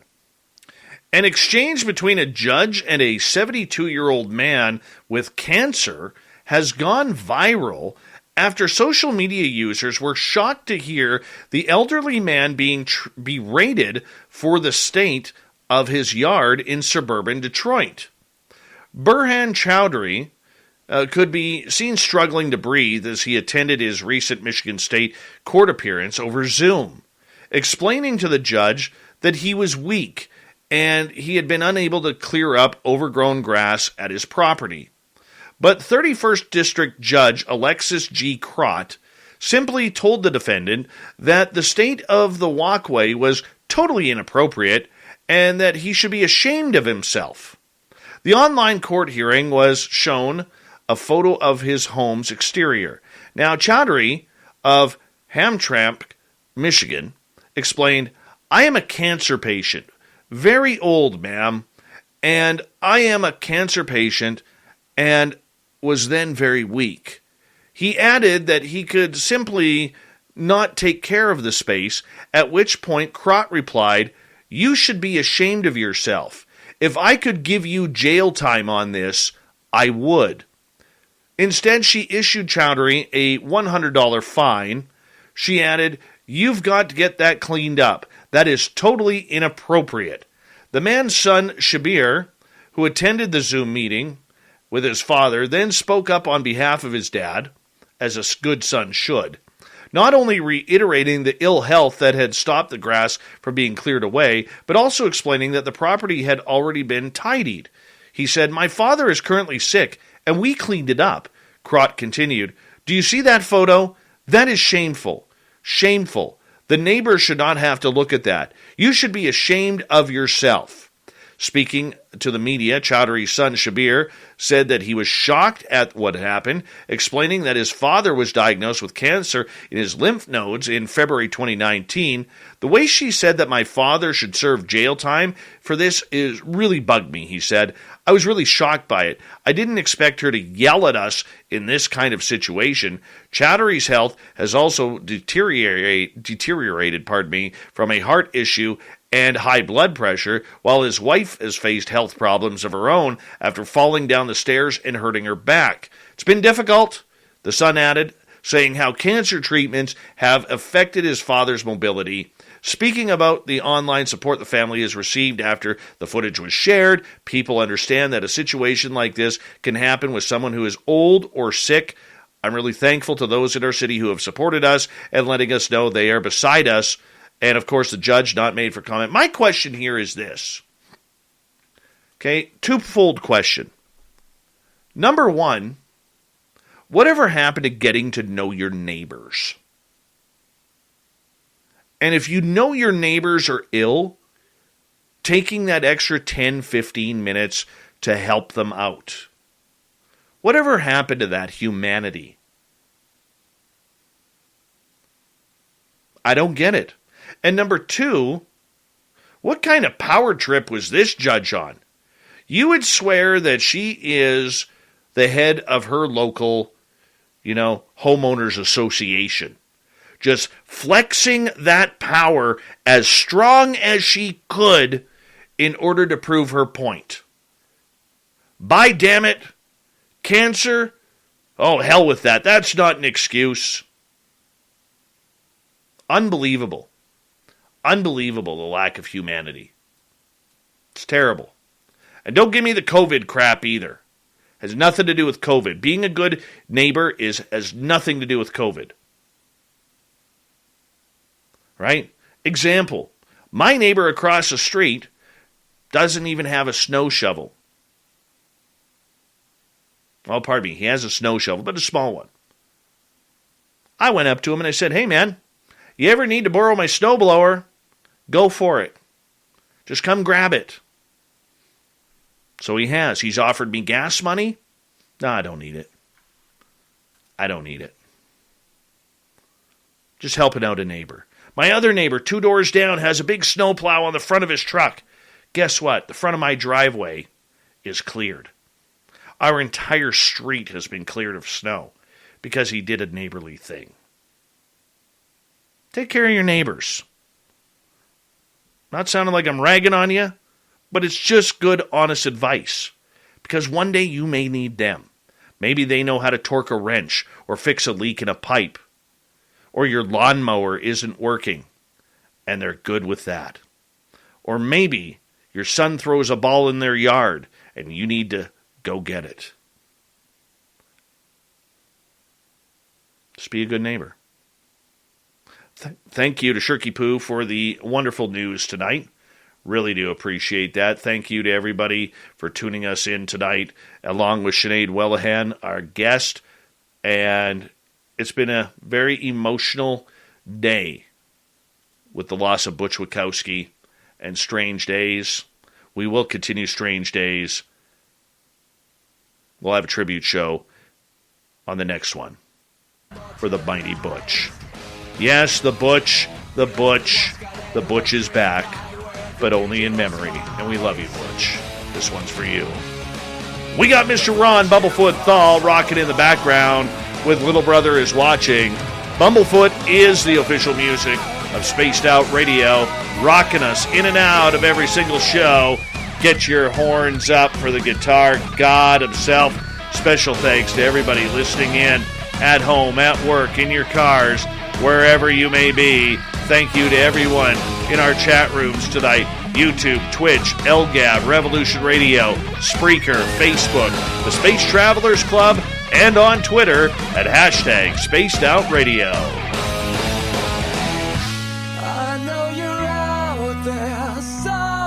Remember, this show is copyright by Spaced Out Radio and SOR Media Ventures Limited.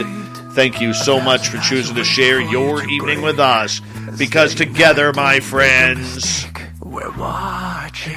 We own the night.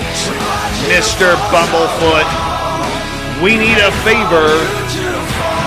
We need you to take us home.